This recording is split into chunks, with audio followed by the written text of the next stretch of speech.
മദ്രസക്ക് കൊടുക്കാൻ പറ്റൂല, സിറാജുള്ളവർക്ക് കൊടുക്കാൻ പറ്റൂല. അത് സാധുക്കൾക്ക് തന്നെ കൊടുത്തോളണം. നിയമമാണ്. നിയമം പറയുന്ന സ്ഥലത്ത് പണ്ഡിതന്മാരിൽ ഒപ്പിക്കാൻ പറ്റൂല. നിയമം നിയമമായി തന്നെ പറയണം. അപ്പൊ ഒരാള് നമ്മളെങ്ങനെങ്കിലും ചെയ്യുന്ന പണി ഇല്ലാതാക്കാനാണ് ഇബ്ലീസ്. അപ്പൊ ഇബ്ലീസുമല്ലേ അതിപ്പോ സാധു മനുഷ്യന് കൊടുത്താല് അയാൾക്ക് അത് വിൽക്കാനൊക്കെ വലിയ ബുദ്ധിമുട്ട്. അതുകൊണ്ട് നിങ്ങൾ എന്നെ വിറ്റിട്ട് പൈസ കൊടുത്താലോ? അത്ര വലിയ അത്ര വലിയ അത് അയാള് വിറ്റോട്ടെ, അത് അയാള് വിറ്റോട്ടെ, ഇഷ്ടത്തിന് വിറ്റോട്ടെ. നിനക്കത് വിൽക്കാൻ പറ്റൂല. നിനക്കത് സാധുക്കൾക്ക് കൊടുക്കാനേ പറ്റും. വിൽക്കാൻ നിനക്ക് അധികാരമില്ല. വിൽക്കണമെങ്കിൽ ആദ്യം നമ്മളതാകണ്ടേ. നമ്മളല്ലാത്ത സാധനം ഇങ്ങനെ വിൽക്കുക? നിന്റെ അല്ലല്ലോ, നിന്റെ അല്ലാത്ത സാധനം ഇങ്ങനെ വിൽക്കുക? വിൽക്കാൻ പറ്റൂല. ചിലരുണ്ട് ഭാര്യന്റെ പൊന്നെടുത്ത് വിൽക്കുന്നതിലെ ഭർത്താക്കന്മാർ. പറ്റൂല. ഭാര്യന്റെ പൊന്നെങ്ങനെ ഭർത്താവ് വിൽക്കുക? അത് ഭാര്യന്റെ അല്ലേ, അത് ഭർത്താവിന് വിൽക്കാൻ പറ്റില്ല. അവിടെ സമ്മതം തന്നാ വിൽക്കുക. അത് പിന്നെ ആർക്കും എന്തും ചെയ്യാലോ. ഇന്നലെ ഞാൻ ഒരു സ്ഥലത്ത് ഒരു കല്യാണത്തിന്, ഇന്ന് നടക്കുന്ന ഒരു നിക്കാഹുള്ള വീട്ടിൽ ഇന്നലെ രാത്രി പോയി.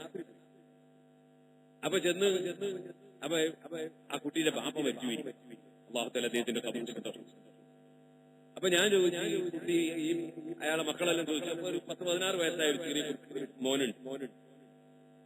അപ്പൊ ഞാൻ ഇറങ്ങി വരുമ്പോ ഉപ്പാപ്പാനോട് ഞാൻ ചോദിച്ചു, നാളെ നിക്കാഹ് ചെയ്ത് കൊടുത്ത ഇവനാണോ? അപ്പൊ പറഞ്ഞല്ല, ഉപ്പാന്റെ ഏട്ടനാണ്. ഞാൻ പറഞ്ഞു, അത് പറ്റുമോ?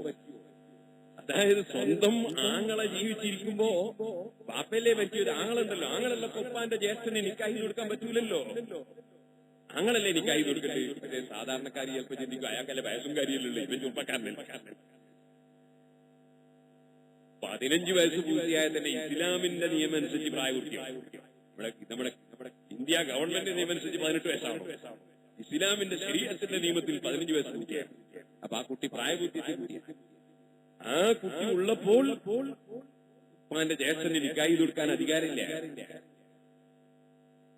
അപ്പൊ ഇന്ന് ഞാൻ വീട്ടിൽ വിളിച്ചു പറഞ്ഞപ്പോ ഉപ്പാന്റെ ജ്യേഷ്ഠനെ വക്കാലത്താക്കാന്ന് ഏൽപ്പിക്കാം. അതിന് കുഴപ്പമില്ല. ആരെ ഏൽപ്പിക്കാം? ഉപ്പാന്റെ ജ്യേഷ്ഠനെ ഏൽപ്പിച്ചോട്ടെ, വക്കാലത്താക്കാം. അപ്പൊ ഞാൻ പറഞ്ഞു വന്നത്, നിയമങ്ങൾ ശരിക്കും മനസ്സിലാക്കണം. അത് പണ്ഡിതന്മാരിൽ നിന്ന് പഠിക്കണം. അപ്പൊ ഉദ്ഹിയ്യത്ത്, ആ ഉദ്ഹിയ്യത്തിന്റെ മാംസം വിൽക്കാൻ ഉദ്ഹിയ്യത്ത് അറുത്തവന് പറ്റൂല. അതിന്റെ തോല് വിൽക്കാൻ പറ്റൂല. അതിന്റെ കൊമ്പ് വിൽക്കാൻ പറ്റൂല. അതൊക്കെ സാധുക്കൾക്ക് വിതരണം ചെയ്യാം. അവർക്ക് ഇഷ്ടമുള്ളവർക്ക് അവർക്ക് വേണമെങ്കിൽ വിൽക്കാം, സാധുക്കൾക്ക് വിൽക്കാം. അതേ സമയത്ത് മുതലാളിമാർക്ക് ഉദ്ഹിയ്യത്തിന്റെ മാംസമോ മറ്റോ കിട്ടിയാൽ അവർക്കത് വിൽക്കാനും പറ്റൂല. സാധുക്കൾക്ക് മാത്രമേ വിൽക്കാൻ പറ്റുള്ളൂ. അങ്ങനെ നിയമം. സാധുക്കളാണെങ്കിൽ അവർക്ക് വിൽക്കാം. മുതലാളിമാർ ഉദ്ഹിയ്യത്തിന്റെ മാംസമോ അല്ലെങ്കിൽ തോലോ ഒന്നും വിൽക്കാൻ പാടില്ല. മുതലാളിമാർ പറഞ്ഞാൽ ഇപ്പൊ ഉദ്ഹിയ്യത്ത് അർത്ഥവനാണോ എന്നില്ല, അർത്ഥം കിട്ടിയ മുതലാളിയാന്ന് വിചാരിക്കാം. അയാൾക്ക് വിൽക്കലധികാരമില്ല. അയാൾക്ക് സ്വയം തിന്നാം, മറ്റുള്ളവരെ തീറ്റിക്കാം. സുഹൃത്തുക്കളെ, അത് തന്നെയും അത് നമ്മുടെ ബലികർമ്മമാണ്. ഒരു സാധാരണ അറവല്ല. നമ്മളെ കല്യാണത്തിന് നമ്മൾ ആട്ടിനിറക്കും. അതിന്റെ മാംസം മുസ്ലിമിനും അമുസ്ലിമിനും നമുക്ക് കൊടുക്കാം, ഭക്ഷിപ്പിക്കാം. കാരണം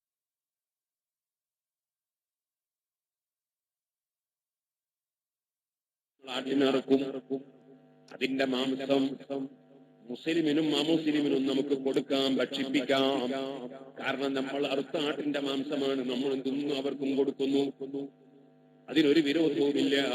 പക്ഷേ ഉദ്ഹിയ്യത്തിന്റെ മാംസം അങ്ങനെയല്ല. അത് നമ്മുടെ ഒരു മതകർമ്മം നടത്തിയ ബലിമാംസമാണ്, ബലികർമ്മമാണ്, ബലി പെരുന്നാളാണ്. ബലികർമ്മം നടത്തിയത് കൊണ്ട് നമ്മുടെ മതത്തിന്റെ ഒരു കർമ്മം നടത്തിയ മാംസമാണത്. അതിനാൽ അത് മറ്റ് മതക്കാരെ കൊണ്ട് തിന്നിക്കാൻ പറ്റൂല. കാരണം അത് നമ്മുടെ മതത്തെ അവർക്ക് അടിച്ചേൽപ്പിക്കലാണ്. അങ്ങനെ ഇസ്ലാമിന്റെ മാംസം നമ്മൾക്ക് അയാളോട് വെറുപ്പ് പിടിക്കൂലേ? നമ്മളയാളെ വെറുക്കൂലേ? നമ്മക്ക് അയാളോട് ദേഷ്യം പിടിക്കൂലേ? അവന്റെ ബലികർമ്മം നടത്തിയ മാംസം എനിക്ക് എന്ത് തന്നു എന്ന് നമ്മൾ ചോദിക്കൂലേ?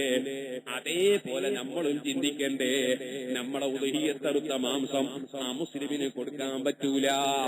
ഇസ്ലാമിന്റെ നിയമം എന്താണ്?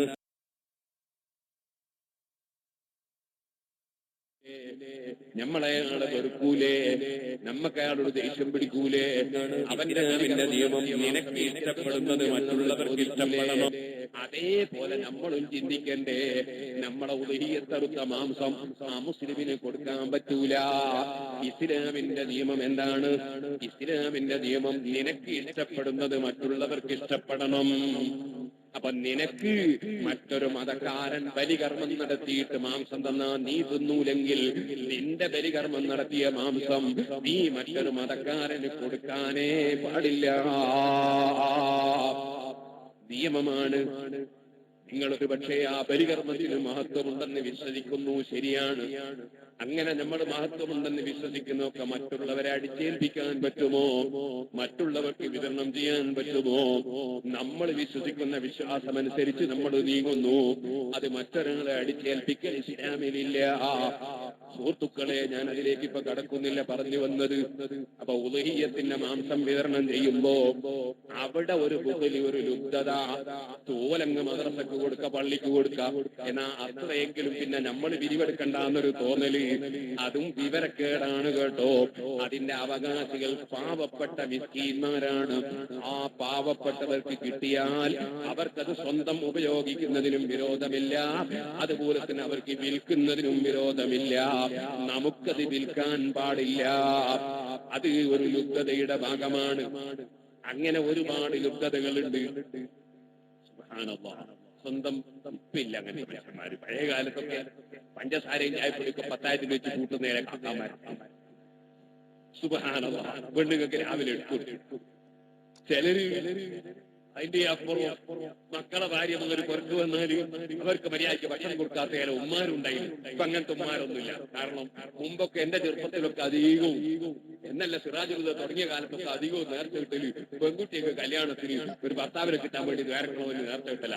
ഇപ്പൊ അധികം ആൺകുട്ടിയൊക്കെ ഒരു ഭാര്യനെ കിട്ടാൻ വേണ്ടി ദ്വാരക്കണമെന്ന് നേരത്തെ കിട്ടല. അല്ലേ? അപ്പൊ സുഹൃത്തുക്കളെ, ഞാൻ പറഞ്ഞു വന്നത്, നമ്മൾ ആലോചിക്കണം. നമ്മൾ ലുബ്ധന്മാരാകാൻ പാടില്ല. എന്നാൽ ഏറ്റവും വലിയ ലുബ്ധത ഏതാണ്? ഇമാം ഗസ്സാലി റളിയല്ലാഹു അൻഹു പറയുന്നത് ഏറ്റവും വലിയ ലുബ്ധത, ഏറ്റവും വലിയ പിശുക്ക് അവനവന്റെ കയ്യിലുള്ളത് മറ്റൊരാൾക്ക് കിട്ടുന്നതിൽ വിഷമിക്കുന്നതിന് പകരം ആകാശങ്ങളും ഭൂമികളും സൂര്യനും ചന്ദ്രനും നക്ഷത്രങ്ങളും ഗാലക്സികളും ഉറുമ്പും ആനയും അതേ സസ്യവും മത്സ്യവും അതേ ലോകത്തുള്ള എല്ലാ സൃഷ്ടികളെയും സൃഷ്ടിച്ച് പോറ്റി വളർത്തുന്ന നാഥനായ അല്ലാഹ്, അവന് ഒരു ഞെരുക്കവുമില്ല, അവനൊരു പ്രയാസവുമില്ല. നിങ്ങളെല്ലാവരും കൂടി വിവിധ വിഷയങ്ങൾ ചോദിച്ചിട്ട് അതെല്ലാം നിങ്ങൾക്ക് റബ്ബങ്ങ് തന്നാൽ, റബ്ബ് പറഞ്ഞില്ലേ എനിക്കതുകൊണ്ടൊരു കുറവും വരാനില്ല. ലൗ അന്ന അവലക്കും വആഖിറക്കും വഇൻസക്കും വജിന്നക്കും, നിങ്ങളെ മുൻഗാമികളും പിൻഗാമികളും നിങ്ങളും എല്ലാ മനുഷ്യരും എല്ലാ ജിന്നുകളും മുഴുവനായി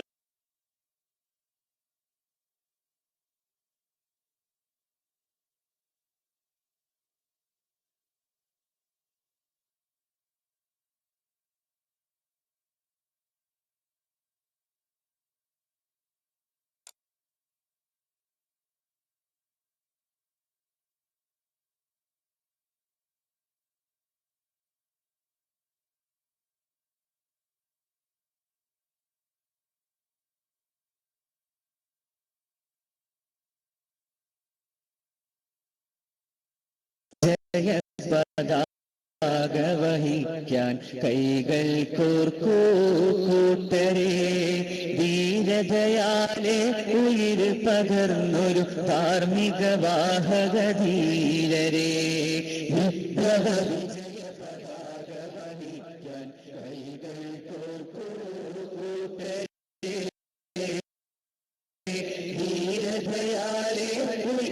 ഒരു വാഹകധീരരെ, എതിരിൽ പുളയും വൈരികളെ പടവെട്ടി ജയിക്കൂ സഹചരെ.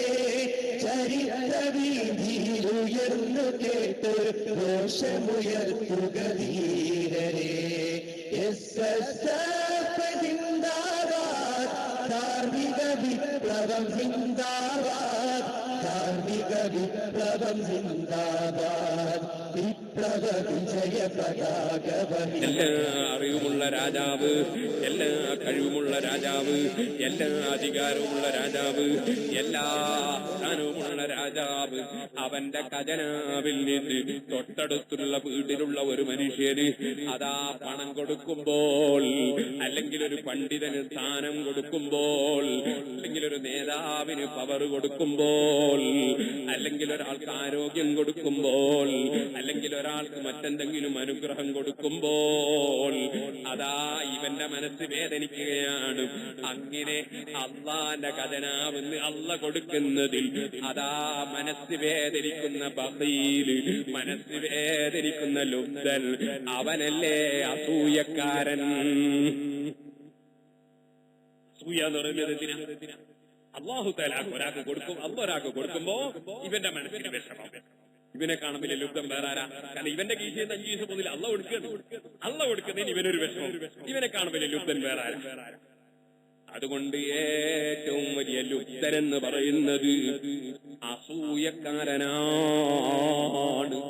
ഇമാം ഗസാലി റളിയല്ലാഹു അൻഹു വിവരിക്കുകയാണ്, SSFന്റെ സാഹിത്യോത്സവ പരിപാടി വളരെ ഭംഗിയിൽ നടക്കുമ്പോ കടവത്തൂരിലും പരിസരങ്ങളിലുമുള്ള മതവ്യത്യാസമില്ലാതെ, പാർട്ടി വ്യത്യാസമില്ലാതെ, ആദർശ വ്യത്യാസമില്ലാതെ എല്ലാ ജനങ്ങളും സഹകരിച്ചുവെന്നും എല്ലാവരും ഇതിൽ ഭാഗമാക്കായി എന്നും എന്നോട് അഷ്റഫ് സഖാഫി പറഞ്ഞപ്പോ എനിക്ക് വലിയ സന്തോഷം തോന്നി. അതൊരു നല്ല മാറ്റമല്ലേ?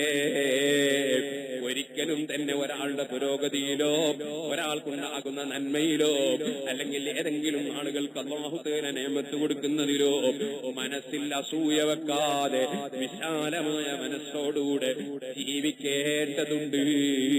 അങ്ങനെ ജീവിച്ചാൽ ഒരാൾ ഏത് വണ്ടിയിൽ പോയാൽ നമുക്ക് പ്രശ്നമുണ്ടോ?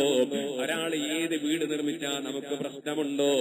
നമുക്ക് തരാനറിയുന്ന രാജാവ് അവൻ ഉദ്ദേശിച്ചത് നമുക്ക് തരും. അയാൾക്ക് കൊടുക്കേണ്ടത് എത്രയാണെന്നറിയുന്ന രാജാവ് അയാൾക്ക് കൊടുക്കേണ്ടത് അയാൾക്ക് കൊടുക്കും. അതിന് നമ്മുടെ മനസ്സിന് ക്ലേശം ഉണ്ടാകേണ്ടതുണ്ടോ? ഇമാം ഗസാലി റളിയല്ലാഹു അൻഹു പറയുന്നു, എന്നാൽ ദുനിയാവിലും ആഖിറത്തിലും ഏറ്റവും വിഷമിക്കുന്ന മനുഷ്യൻ ആരാണെന്നറിയോ? നിങ്ങൾക്ക് പല രൂപമുണ്ട് കേട്ടോ, അതിപ്പോ സമയമില്ലാത്തതുകൊണ്ട് പറയുന്നില്ല. വയസ്സായ ഉമ്മക്ക് നല്ല ചെറുപ്പക്കാരനായ മകൻ ഭാര്യനെയും കൂട്ടി പോകുമ്പോ അസൂയ. ചില ഉമ്മാര് കടവത്തൂർ ഭാഗത്തും അങ്ങനത്തെ ഉമ്മാരില്ലാത്തതുകൊണ്ട് ഞാൻ പറയുന്നില്ല. മക്കള് സ്വന്തം ഭാര്യയും കൂട്ടി പോകുമ്പോ അസൂയ. സുബ്ഹാനല്ലാഹ്. സ്വന്തം മകനോട് അസൂയ, മകന്റെ ഭാര്യനോട് അസൂയ. അതിന് പണ്ട് ഇവന്റെ ഉപ്പ അങ്ങനെ എന്നെയും കൂട്ടി പോയിട്ടില്ല. അതിപ്പോ നമ്മളെന്താ അതിപ്പോ രണ്ടാമത് തിരിച്ചിരിക്കാം. അതിനസൂയ ആവശ്യമില്ല. കൂട്ടിപ്പോയി അവന്റെ ഭാര്യനെയും കൂട്ടിയല്ല പോകുന്നത്, വേറൊരാളെയും കൂട്ടി പോവാണെങ്കിൽ അതിൽ പ്രതിഷേധ ആവശ്യത.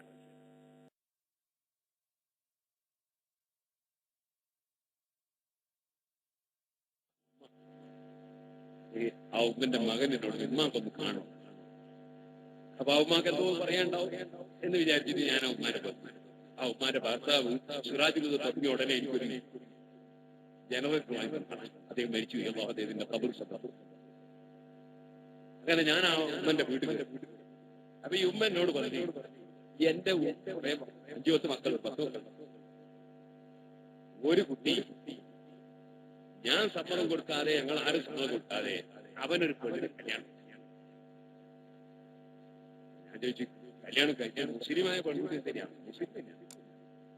ഞങ്ങളാരും സമ്മതം കൊടുക്കില്ല, അവരെ കെട്ടിയപ്പോ ഞാൻ എന്താക്കാനാ? പിന്നെ എന്റെ മകനല്ലേ, അവനോടേക്ക് വരണം തുടങ്ങി. ഞാൻ അവിടെ അവനോട് വരണമെന്ന് പറഞ്ഞില്ല. അവനെ ഞാൻ ദുഷിച്ചിട്ടില്ല, ശപിച്ചിട്ടില്ല. അപ്പോ അതിന്റെ പേരിൽ ബാക്കിയുള്ള ചില മക്കൾക്ക് ഒരു വിഷമം എന്നോട് നിങ്ങളെന്ത് തെറ്റായിട്ട്. ആ ഉമ്മ കല്യാണത്തിന് പോലും പങ്കെടുത്തിട്ടില്ല. പിന്നെ ഈ ഉമ്മാനെ വെറുതെ എന്തെങ്കിലും ഈ മക്കൾ വെറുക്കണം. ആ ചെറുപ്പക്കാരൻ കല്യാണം കഴിച്ച് കഴിഞ്ഞാ പിന്നെ അവനെ ദുഷിട്ട് കാര്യമുണ്ടോ? അവനെ നന്നാക്കിയെടുക്കല്ല. ഓരോ സന്ദർഭത്തിനനുസരിച്ച് വളരണ്ടേ മനുഷ്യന്മാര്? നിയമം ഇങ്ങനെ മാറൂലേ? അപ്പൊ നിങ്ങൾ ചോദിക്കും, പാപ്പാന്റെ ഉമ്മാന്റെ സമ്മതില്ല കല്യാണം കഴിക്കുന്നതിന് ഉസ്താദ് അനുകൂല? ഞാൻ അനുകൂലമല്ല, ഒരു നിലക്കും അനുകൂലമല്ല.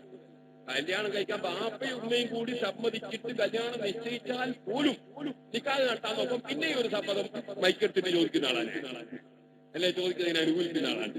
ഇന്നും ഞാൻ നിക്കാഹ് നടത്തിയിട്ടുണ്ട്. ഈ കണ്ണൂർ ജില്ലയിലുള്ള ഒരു നിക്കാഹ് ഞാനാണ് അതിന് കാരണം നിർത്തും വഹിച്ചത്. അവിടെ പരസ്യമായി സമ്മതം ചോദിച്ചിട്ടുള്ളൊരാള് അതിന് ശേഷം നിക്കാഹ്. സമ്മതം ഇല്ലാണ്ട് ആർക്കും നിക്കാഹിന് വരുവാ? എല്ലാവരും സമ്മതം ഉണ്ടായിട്ട് തന്നെ വന്ന്. എന്നാലും അതൊരു പൊരുത്ത. അതൊക്കെ പണ്ടം നടക്കും പോലെ നടക്കണം. അതൊന്ന് മാറ്റിക്കളയരുതേ. അവർക്ക് അങ്ങനെ തന്നെ നടക്കും. പണ്ടം നടക്കും പോലെ നടന്നാൽ നമ്മൾ അച്ചടക്കം, സമുദായത്തിന്റെ അച്ചടക്കം നടക്കും. അതിന് മാറ്റം വരുത്തിയാൽ പിന്നെ അതെവിടെയാ പോയി തീരാന്ന് യാതൊരു കണക്കുണ്ടാവും. അതെവിടെയാ പോയിട്ട് അവസാനിക്കുക? അതിലൊരു വെല്ലുമ്പറി കൂടിയാണ് പണ്ടം നടക്കും. മന്ത്രി കുഞ്ഞാലിക്കുട്ടി സാഹിബ്, വേറെ കുറെ മന്ത്രിമാരൊക്കെ ഉള്ള ഒരു വലിയൊരു പേര്. അപ്പൊ എല്ലാ സംഘടനകളെയും പ്രതിനിധികൾ, എല്ലാ സംഘടനകളിലും സുന്നികളും അസുന്നികളും ഒക്കെ ആയ ആൾക്കാരുടെ പണ്ഡിതന്മാർ.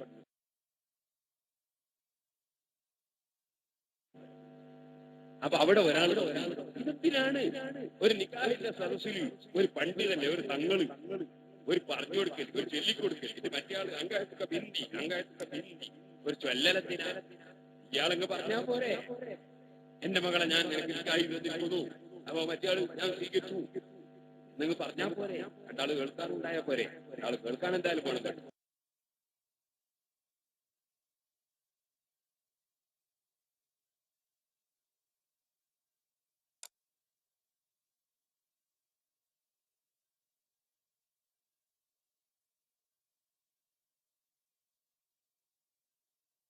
വേണ്ടാന്നാണല്ലോ ഒരാൾ പറഞ്ഞത്, അയച്ചൊരു ക്ലിപ്പ് കിട്ടിയ. മലയാളികളൊക്കെ ഷാഫിയൊതുബാരാന്ന് എല്ലാവർക്കും അറിയാം. ഷാഫിയൊതുബാരായ മലയാളികളോട് പിന്നെ മാലിക്കൊതുബ പറയാൻ പാടില്ല. അത് അതിനേക്കാളും വലിയ തെറ്റാണ്. മനസ്സിലായില്ലേ? ചായക്ക് വന്നൊരു കാപ്പി ഒഴിച്ചു കൊടുക്കും, അങ്ങനെ ഒഴിച്ചു കൊടുക്കാൻ പാടില്ല. ചായക്ക് വന്നൊരു ചായ, നിങ്ങൾ ഹോട്ടലിലും കയറി ചായ തന്നെ ചായ ഉണ്ട്, ചായക്ക് വന്നൊരു ചായ, തോറ്റിനൊന്നൊരു ഇങ്ങനെ കൊടുക്കാൻ പാടില്ല. അപ്പോ നിങ്ങളോടൊക്കെ ഞാൻ അരബിയൊന്ന് പ്രവർത്തിക്കാൻ പാടില്ല, അത് പറയാൻ പാടില്ല. നിങ്ങൾക്ക് ഷാഫിയൊന്ന് പറയാൻ പാടില്ല. അപ്പൊ സുഹൃത്തുക്കളെ, ഞാൻ പറഞ്ഞു വന്നത്, അപ്പൊ രണ്ട് സാക്ഷി ഉണ്ടായാൽ പോരെ? നിക്കാഹിന്റെ വചനം ഒരാൾ ചൊല്ലിക്കൊടുക്കേണ്ട ആവശ്യമില്ല. അപ്പൊ അങ്ങനെ ചൊല്ലിക്കൊടുക്കുന്ന ഒരുപാട് പണ്ഡിതന്മാരും ആ സദസ്സിലുണ്ട്. ഇത് ഈ സംശയം വലിച്ചിട്ട പണ്ഡിതനുണ്ട്. അപ്പോ എനിക്ക് അസേര അടുപ്പിച്ചായിരിക്കും സ്റ്റേജിലെത്തി.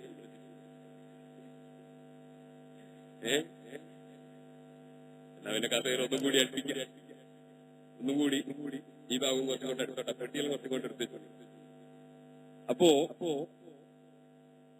ഞാൻ പറഞ്ഞു വന്നത്,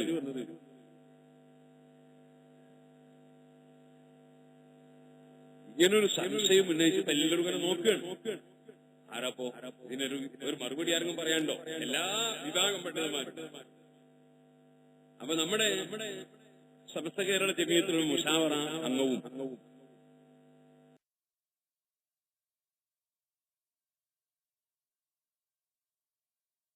ഇങ്ങനൊരു സംശയം ഉന്നയിച്ചിട്ട് എല്ലാവരും ഇങ്ങനെ നോക്കുകയാണ്. ആരാപ്പോ ഇതിനൊരു മറുപടി ആരെങ്കിലും പറയാനുണ്ടോ? എല്ലാ വിഭാഗം പണ്ഡിതന്മാരും.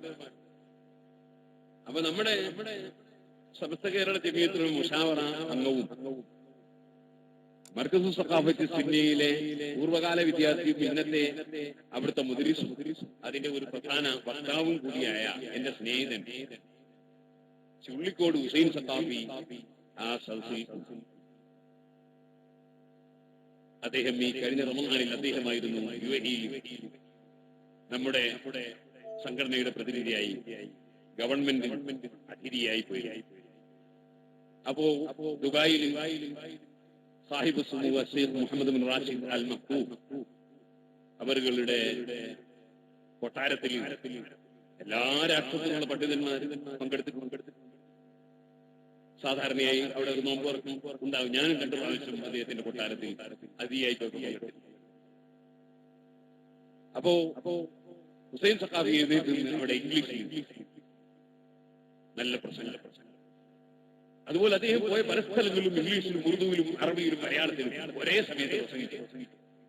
എല്ലാ ഭാഷക്കാർക്കും അത് വലിയ ഫലവത്ത് അപ്പൊ അദ്ദേഹം ഈ സദസ്സിൽ ഞാനീ പറഞ്ഞ സദസ്സിൽ ഒരുപാട് മന്ത്രിമാർക്കുണ്ട്. അദ്ദേഹം എന്നിട്ട് സാർ എനിക്ക് പറയാണ്ട് അതെ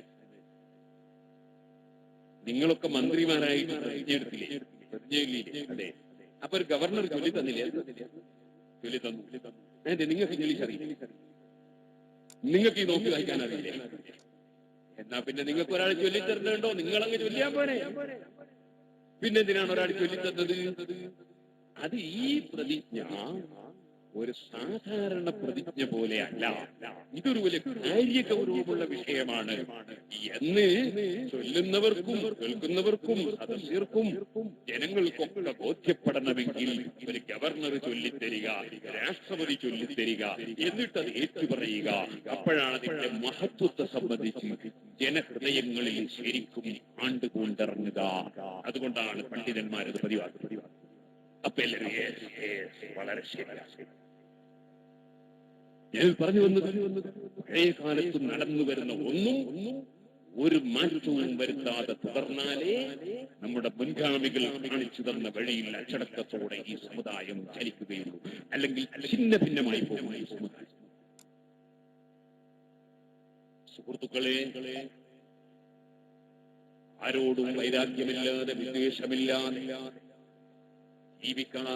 ജീവിക്കണം മനുഷ്യൻ. നേരെ മറിച്ച് അസൂയ വെച്ച് മനുഷ്യൻ ജീവിച്ചാൽ ഇമാം ഗസ്സാലി റളിയല്ലാഹു അൻഹു പറഞ്ഞു, ദുനിയാവിലും ആഖിറത്തിലും കുടുങ്ങിപ്പോയി.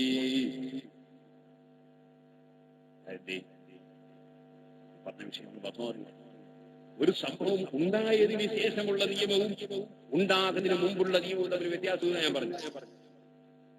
ഉണ്ടായാലുള്ള നിയമമല്ല ഉണ്ടാകുന്നതിന് മുമ്പുള്ളത്. അപ്പൊ കല്യാണം കഴിക്കുമ്പോ അമ്മാന്റെയും ബാപ്പാന്റെയും കുര്യാപ്പിളുടെയും ഏട്ടന്റെയും അരിജന്റെയും പെങ്ങന്മാരെ എല്ലാവരെയും അംഗീകാരത്തോടെയാണ് കല്യാണം കഴിക്കേണ്ടത്. അങ്ങനെ അല്ലാതെ കല്യാണം കഴിച്ചാൽ കുടുംബത്തിന്റെ ഭദ്രത തകരും, കുടുംബം പരസ്പരം അകന്നു പോകും, സ്നേഹം പോകും, ഒക്കെ നഷ്ടപ്പെട്ടുകൊണ്ട് ഒരു പെൺകുട്ടിയും ആൺകുട്ടിയും അങ്ങനെ വിവാഹം കഴിക്കാൻ വേണ്ടി തിരിയരുത്. എല്ലാവരെയും സമ്മതത്തോടെയാണ്. പക്ഷേ ഒരു ചെറുപ്പക്കാരൻ സമ്മതമില്ലാതെ കല്യാണം നടത്തി നിർത്താം. പെൺകുട്ടികളാവും പിന്നെ അവർക്ക് നിക്കാതെ മറ്റൊരാൾ ചെയ്തു കൊടുക്കേണ്ടതുണ്ടെങ്കിൽ സ്വയം കഴിയാൻ. ഒരാൺകുട്ടി പോയിട്ട് സ്വയം വിവാഹമങ്ങ് നടത്തിയെന്ന് വിചാരിക്കാൻ നടത്തി കഴിഞ്ഞാൽ പിന്നെ അവനെ ക്രൂശിച്ചിട്ട് വല്ല കാര്യവും. അവനെ നന്നാക്കിയെടുക്കാൻ നോക്കണം.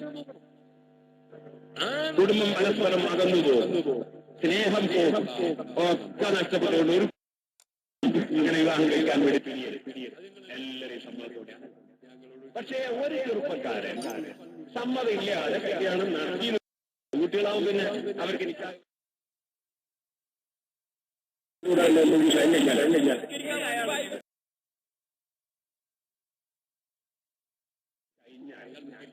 പിന്നെ അവനെ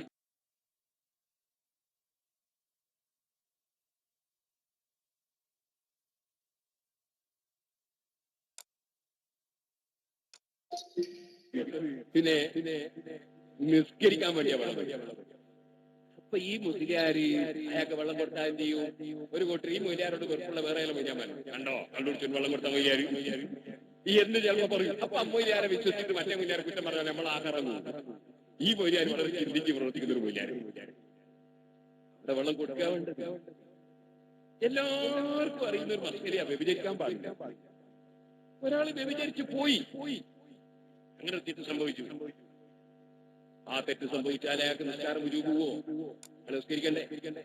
നിസ്കരിക്കാൻ നോക്കി ഇയാൾക്ക് കുളിക്കണ്ടേ? ജനാപത്തിന്റെ കുളിക്കണ്ടേ? കുളിക്കാൻ വേണ്ടി ഒരു അത്രം വെള്ളം ചെയ്യും. സംഭവം അതിന്റെ അടുത്ത് സംഭവിച്ചു പോയി. ഞാനിപ്പോ അള്ളാഹിനോട് തൗബ ചെയ്യാം. അതുകൊണ്ട് എനിക്ക് കുളിക്കാൻ ഒരു ചെമ്പ് വെള്ളം തരും. ബാത്റൂം എന്നെ അനുവദിക്കില്ല. അങ്ങനെയായ പിന്നെ ഇയാൾക്ക് നിസ്കരിക്കാൻ കഴിയോ?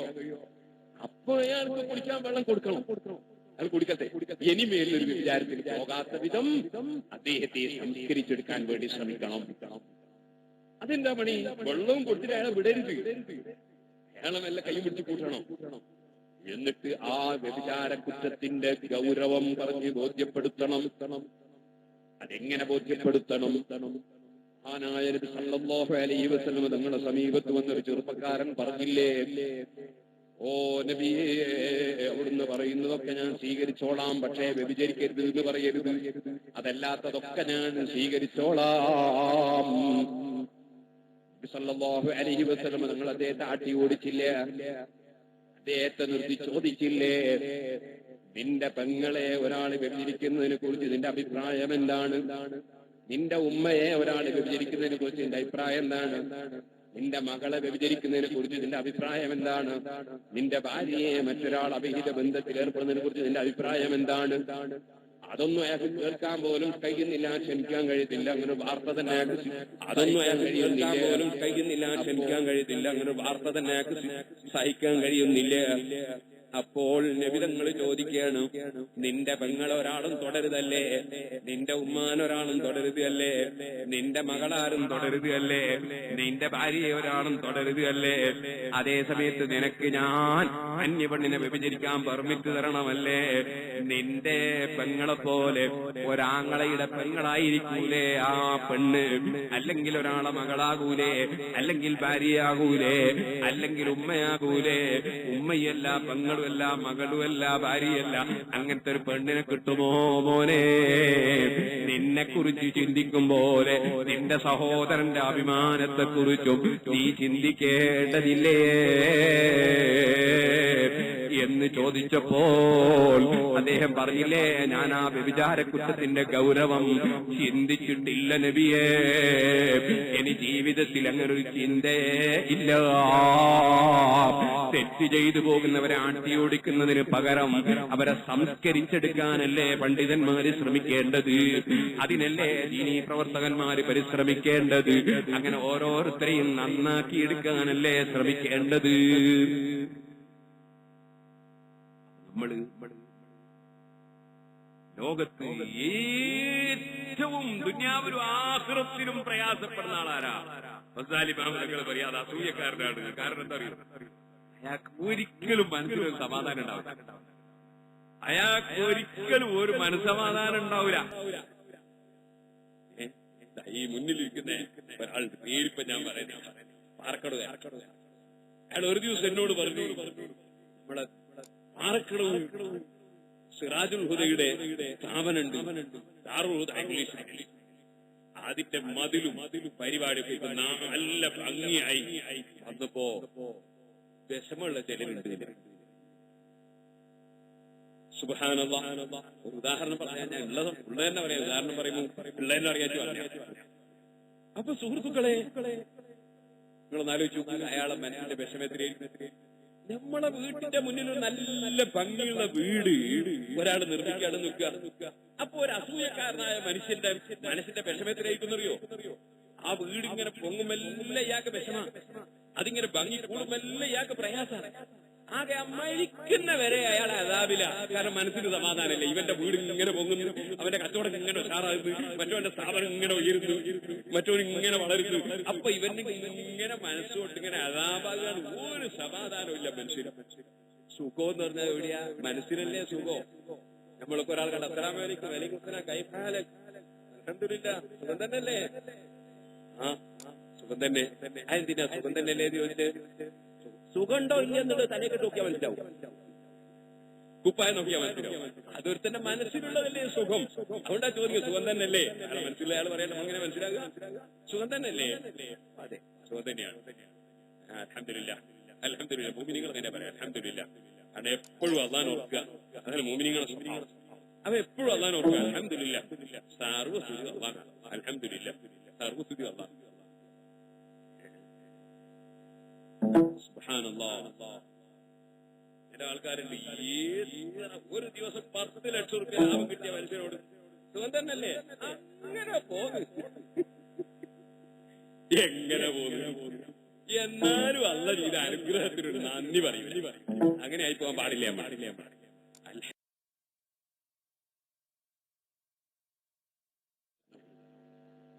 മനസ്സിന് സുഖമില്ലാത്തവനാരാ? അസൂയക്കാരൻ.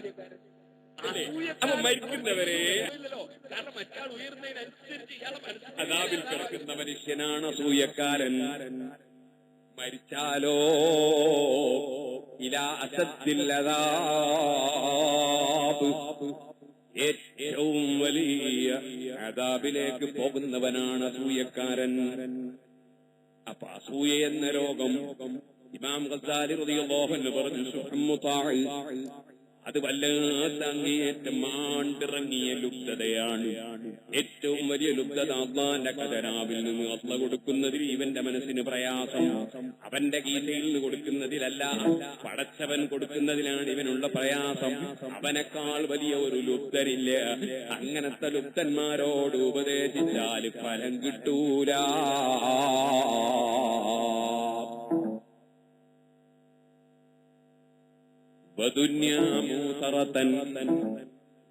ഇതുപോലെ തെരഞ്ഞെടുക്കപ്പെടുന്ന ദുന്യാവ് എന്ന് പറഞ്ഞാൽ ഇലക്ഷൻ നടക്കുന്ന ദുന്യാവ് എന്നല്ല. ഇലക്ഷൻ നടക്കുന്ന ദുന്യാവ് എന്നല്ല, അത് പല സംഗതിയിലും ഇലക്ഷൻ നടക്കും. അതല്ല തെരഞ്ഞെടുക്കപ്പെടുന്ന ദുന്യാവ്. ആഖിറത്തിന്റെ വിഷയവും ദുന്യാവിന്റെ വിഷയവും വരുമ്പോ ദുന്യാവിന് പ്രസക്തി നൽകുന്നു. അതാണ് സുഹൃത്തുക്കളെ, അവനെ പറഞ്ഞാ നന്നാകൂല. ഒരു വിവാദപരമായ ഒരു പ്രശ്നം നടന്നപ്പോ ഒരാൾ എന്നെ ടെലിഫോൺ ചെയ്തു. അയാൾ പറഞ്ഞു, സത്യം നിങ്ങളെ പക്ഷത്താണെന്ന് എനിക്കറിയാം, നിങ്ങൾ പറയുന്നത് ശരിയാണെന്നും അറിയാം, പക്ഷെ നിങ്ങൾക്കെതിരെ സമരത്തിന് വരുന്നൊരു കൂട്ടരുണ്ട്, അവരെ കൂടെ ഞാനും പോകും. ഞാൻ ചോദിച്ചു, സത്യത്തിനെതിരെ സമരത്തിന് വരുന്നവന്റെ കൂടെ പോകാൻ പറ്റുമോ? അത് പോയില്ലേ പിന്നെ അവരെ കൂട്ടത്തിൽ എനിക്കൊരു സ്ഥാനവും ഉണ്ടാവൂല. എന്നോട് നേരിൽ പറഞ്ഞതാണ്, ടെലിഫോണിൽ പറഞ്ഞതാണ്. സാക്ഷികൾ ഇന്നും ജീവിച്ചിരിപ്പുണ്ട്. എന്നോട് ഫോണിലാ പറഞ്ഞ കേട്ട സാക്ഷികൾ സത്യത്തിനല്ല, ഉപദേശിച്ച ഫലം ചെയ്യൂല.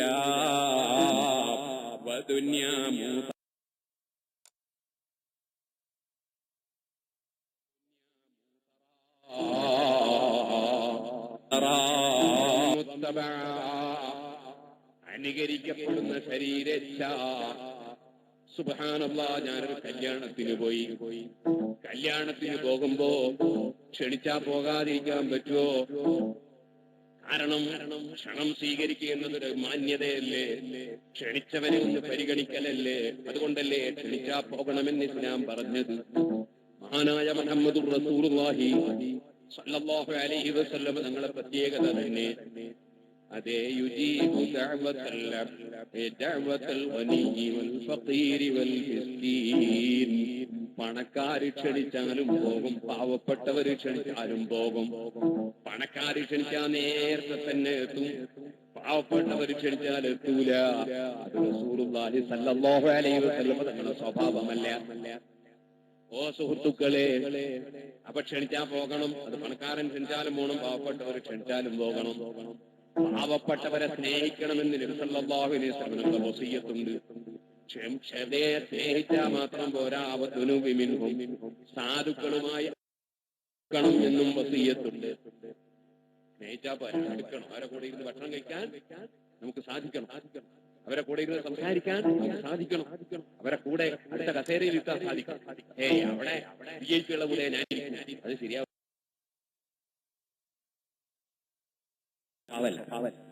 സാധുക്കളെ കൂടെ ഇരിക്കാൻ കഴിയും, സാധുക്കളെ കൂടെ ഭക്ഷണം കഴിക്കാൻ കഴിയും, സാധുക്കളെ കൂടെ നടക്കാൻ കഴിയും, സാധുക്കളെ കൂടെ സംസാരിക്കാൻ കഴിയും. സാധുക്കളെ സ്നേഹിച്ചാൽ പോലെ അവരുമായി അടുക്കണം എന്നാണ് നബി സല്ലല്ലാഹു അലൈഹി വസല്ലം. അപ്പൊ സാധുക്കളോട് അടുക്കളോ നബി സല്ലല്ലാഹു അലൈഹി വസല്ലം തങ്ങൾ എന്തേ പണക്കാരോട് അടുക്കളോ എന്ന് പറയാഞ്ഞേ? പണക്കാരെ സ്നേഹിക്കണമെന്നില്ല പറയാഞ്ഞേ? അത് പറയേണ്ടതില്ല, അത് പറയേണ്ടതില്ല. കുട്ടികളോട് ബിരിയാണി കഴിച്ചോന്ന് സ്കൂളിലെ കുട്ടികളോട് പറയണം, അത് പറയേണ്ടി. അതെന്തായാലും കഴിക്കും. അതെന്ത് കഷായം കുടിച്ചോന്ന് പറയേണ്ടി. കാരണം മരുന്ന് കുടിക്കുക എന്ന് പറയുന്നത് അത് അത്ര രസമുള്ള പരിപാടിയല്ല. അതേ സമയത്ത് ഭക്ഷണം കഴിക്കാതുള്ളത് രുചിയുള്ള ഭക്ഷണമാണ് കഴിക്കണമെന്ന് പറയേണ്ടിയില്ല, ഓരോരുത്തർ കഴിക്കും. ഇതുപോലെ VIP കളെ കൂടെ ഇരിക്കുക, പണക്കാരുടെ കൂടെ ഇരിക്കുക, അവരോട് സംസാരിക്കുക, VIP കളെ കൂടെ പോവുക, അതൊന്നും ആരോടും പറയേണ്ടിയില്ല. എല്ലാവരും ഇഷ്ടപ്പെടുന്നൊരു സംഗതിയാണ്, അത് പറയേണ്ടതില്ല. അതുകൊണ്ടാണ് നബി സല്ലല്ലാഹു അലൈഹി വസല്ലം പ്രത്യേകം മുതലാളിമാരെ കൂടി ഇരിക്കണമെന്ന് പറയും. അല്ലാതെ മുതലാളിമാരോട് എതിർപ്പുണ്ടായിട്ടൊന്നല്ല. അതുകൊണ്ട് പണ്ഡിതന്മാരെന്ത് വേണം? പണ്ഡിതന്മാര് സാധുക്കൾ ക്ഷണിച്ചാലും പോകണം, മുതലാളിമാര് ക്ഷണിച്ചാലും പോകണം. മുതലാളിമാര് വെച്ചാലും പോകണം, സാധുക്കൾ വെച്ചാലും പോകണം. എല്ലാ ദീനീ പ്രവർത്തകന്മാര്, പണ്ഡിതന്മാര് മാത്രമല്ല, ദീനീ പ്രവർത്തകന്മാർ അങ്ങനെയാ വേണ്ടത്. SSFന്റെ പ്രവർത്തകർ, SUSന്റെ പ്രവർത്തകർ, ദീനീ പ്രവർത്തകർ, പള്ളി കമ്മിറ്റിയിലെ ആളുകൾ, അവർക്ക് അങ്ങനെയാ വേണ്ടത്. ആര് വെച്ചാൽ പണക്കാരെ സംബന്ധിച്ച് പ്രത്യേകം പറയാതിരുന്നത് അവരോട് വെറുപ്പുണ്ടായില്ല. ഒരു നമ്മുടെ സമുദായത്തിന്റെ നിലനിൽപ്പിന് ആവശ്യം. പക്ഷേ അവരോട് കൂടെ നിങ്ങൾ ഇരിക്കണം, അവരെ സ്നേഹിക്കുന്നത് പറയേണ്ടതില്ല, അല്ലാതെ തന്നെ പ്രകൃതിപരമായി ചെയ്തു പോകും. ഒരു നമ്മുടെ സമുദായത്തിന്റെ നിലനിൽപ്പിന് ആവശ്യം. പക്ഷേ അവരോട് കൂടെ നിങ്ങൾ ഇരിക്കണം, അവരെ സ്നേഹിക്കുന്നത് പറയേണ്ടതില്ല, അല്ലാതെ തന്നെ പ്രകൃതിപരമായി ചെയ്തു പോകും. അവിടെ പറയാതിരിക്കും. പണ്ഡിതന്മാരെന്ത് വേണം? പണ്ഡിതന്മാരെ പണക്കാരെ വെച്ച് നല്ലോണം അടുക്കും. എന്നൊരു പറയേ അയാൾ മുതലാളിയായിട്ട് അടുക്കുന്നു. മുതലാളിയായിട്ട് അടുക്കണ്ടാതെ മുതലാളിമാരെ നല്ലോണം അടുക്കണം, എന്നാലേ പാവപ്പെട്ടവരെ സഹായിക്കാൻ കഴിയുള്ളൂ. ഇപ്പൊ ഒരു മൊയിലാരി, ഞാൻ ഒരൊറ്റ മുതലാളിന്റെ വർക്കും പോകില്ല, എന്നാ അയാളെ കൊണ്ട് ഒരൊറ്റ പാവപ്പെട്ടവന് ഒരു വീട് താക്കി കൊടുക്കാൻ കഴിയും, ഒരു പാവപ്പെട്ട കുട്ടിക്ക് കഴിച്ചു കൊടുക്കാൻ കഴിയില്ല, അയാളെ കൊണ്ട് ഒരൊറ്റ സാധുവിന് ഒരു കാത്തിന്റെ പൈസ എത്തിച്ചു കൊടുക്കാൻ കഴിയില്ല, അയാളെ കൊണ്ട് ഒരു മദ്രസ ഉണ്ടാക്കാൻ കഴിയില്ല, ഒരു പള്ളി ഉണ്ടാക്കാൻ കഴിയില്ല. മുതലാളിമാരെ അടുക്കൂല തന്നെ അവിടെ ഇരുന്നാൽ അവിടെ ഇരുന്നാൽ പിന്നെ മുതലാളിമാർ അങ്ങനെ കണ്ടിട്ട് ഇങ്ങോട്ട് കൊണ്ടുകൊടുക്കുന്ന മുതലാളിമാരായിരിക്കണം. അങ്ങനത്തെ മുതലാളിമാർ വളരെ കണ്ടറിഞ്ഞു കൊണ്ടുകൊടുക്കുന്ന മുതലാളിമാരെ വളരെ. അപ്പൊ സുഹൃത്തുക്കളെ, അതുകൊണ്ടാ ഇമാം റാസി റളിയല്ലാഹു അൻഹുവിനോട് ഒരു ചോദ്യം, തഫ്സീർ റാസിയിൽ ചോദ്യത്തിന് മറുപടി റാസിയിൽ, ഈ മുതലാളിമാരൊക്കെ പണ്ഡിതന്മാരൊക്കെ മുതലാളിമാരെ വീട്ടിൽ പോകുന്നത്, മുതലാളിമാരും പണ്ഡിതന്മാരെ പുറത്തു വരുന്നില്ലല്ലോ, അങ്ങോട്ട് പോകുന്നത്. അപ്പൊ റാസിമ അവരുള്ളതിന് മറുപടി നടത്തി, ഈ മുതലാളിമാരെ കയ്യിൽ ബഹുമാനുണ്ട്, എന്ന വിവരവും കൂടി ഇല്ലാത്തോണ്ടാ മുതലാളിമാർ ഇങ്ങോട്ട് വരാത്തത്. അപ്പൊ വിവരം ഉള്ളതുകൊണ്ടാ പോകുന്നത്. എന്തിന് പോകുന്നത്? എന്തിനാ പോകുന്നത്? അയാളെ വിട്ട് ബഹുമാനുണ്ട് എന്ന വിവരവും കൂടി ഇല്ലാത്തോണ്ടാ മുതലാളിമാർ വരുവാങ്ങാനല്ല, അയാളെ വിട്ട് വരുവാങ്ങാനല്ല, അയാൾക്ക് വസ്ത്രം കിട്ടാനല്ല, മറിച്ച് ആ മുതലാളിയുടെ മക്കള് പോകുന്നുണ്ടാവും രാവിലെ ഇംഗ്ലീഷ് മീഡിയം സ്കൂൾ. ആ ഇംഗ്ലീഷ് മീഡിയം സ്കൂൾ ഫാത്തിഹ പഠിപ്പിക്കൂല, അവിടെ നിസ്കാരത്തിന്റെ ഫർദ് പഠിപ്പിക്കൂല, അവിടെ നോമ്പിന്റെ ചെറുപ്പ് പഠിപ്പിക്കൂല, അവിടെ ബാപ്പാനോടും ഉമ്മാനോടും ഇങ്ങനെ പെരുമാറണമെന്ന് പഠിപ്പിക്കൂല, ബാപ്പ മരിച്ച അങ്ങനെ വൈറ്റ് സ്കെറ്റണമെന്ന് പഠിപ്പിക്കൂല. അങ്ങനത്തെ എത്രയോ ഇംഗ്ലീഷ് മീഡിയം സ്കൂൾ ഉണ്ടാവും. ഈ മുതലാളിന്റെ മക്കൾ പോകുന്നു. ആ മുതലാളിയുടെ മകൻ ഇംഗ്ലീഷ് സംസാരിക്കണം. അതുപോലെ തന്നെ അതാ അദ്ദേഹത്തിന് CBSE സിലബസ് പ്രകാരം പഠിക്കണം. എന്റെ മകന്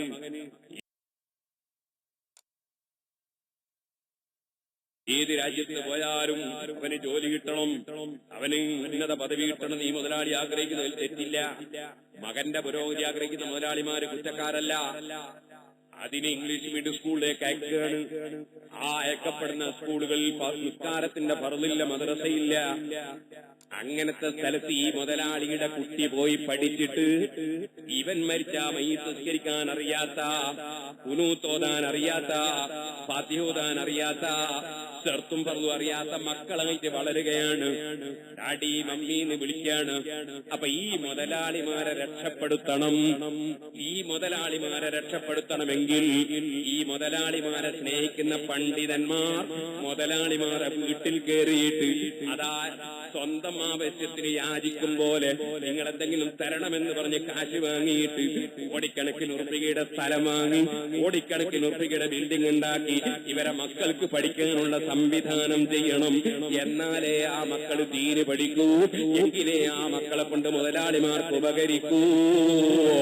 ഈ ബാപ്പനെയും ഉമ്മനെയും രക്ഷിക്കാനാണ് ഈ പണ്ഡിതൻ ശ്രമിക്കുന്നതെന്ന ബോധമില്ലാത്ത രക്ഷിതാക്കളില്ലേ, വിമർശകരില്ലേ, അവരൊക്കെ റബ്ബിന്റെ കോടതി ഓർമ്മിക്കണം കേട്ടോ.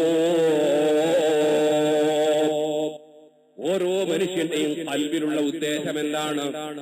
അദ്ദേഹത്തിന്റെ പ്രവർത്തനം എന്താണ്?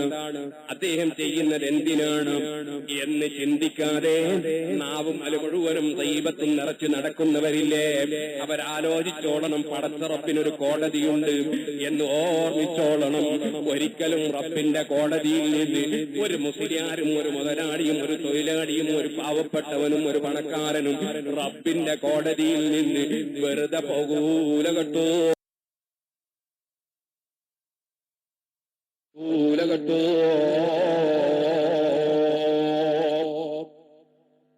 ഓ സുഹൃത്തുക്കളെ, ഞാൻ പറഞ്ഞു വന്നത്, അപ്പൊ ഞാൻ ഇന്നൊരു മുതലാളിയുടെ കല്യാണത്തിന് പോയി.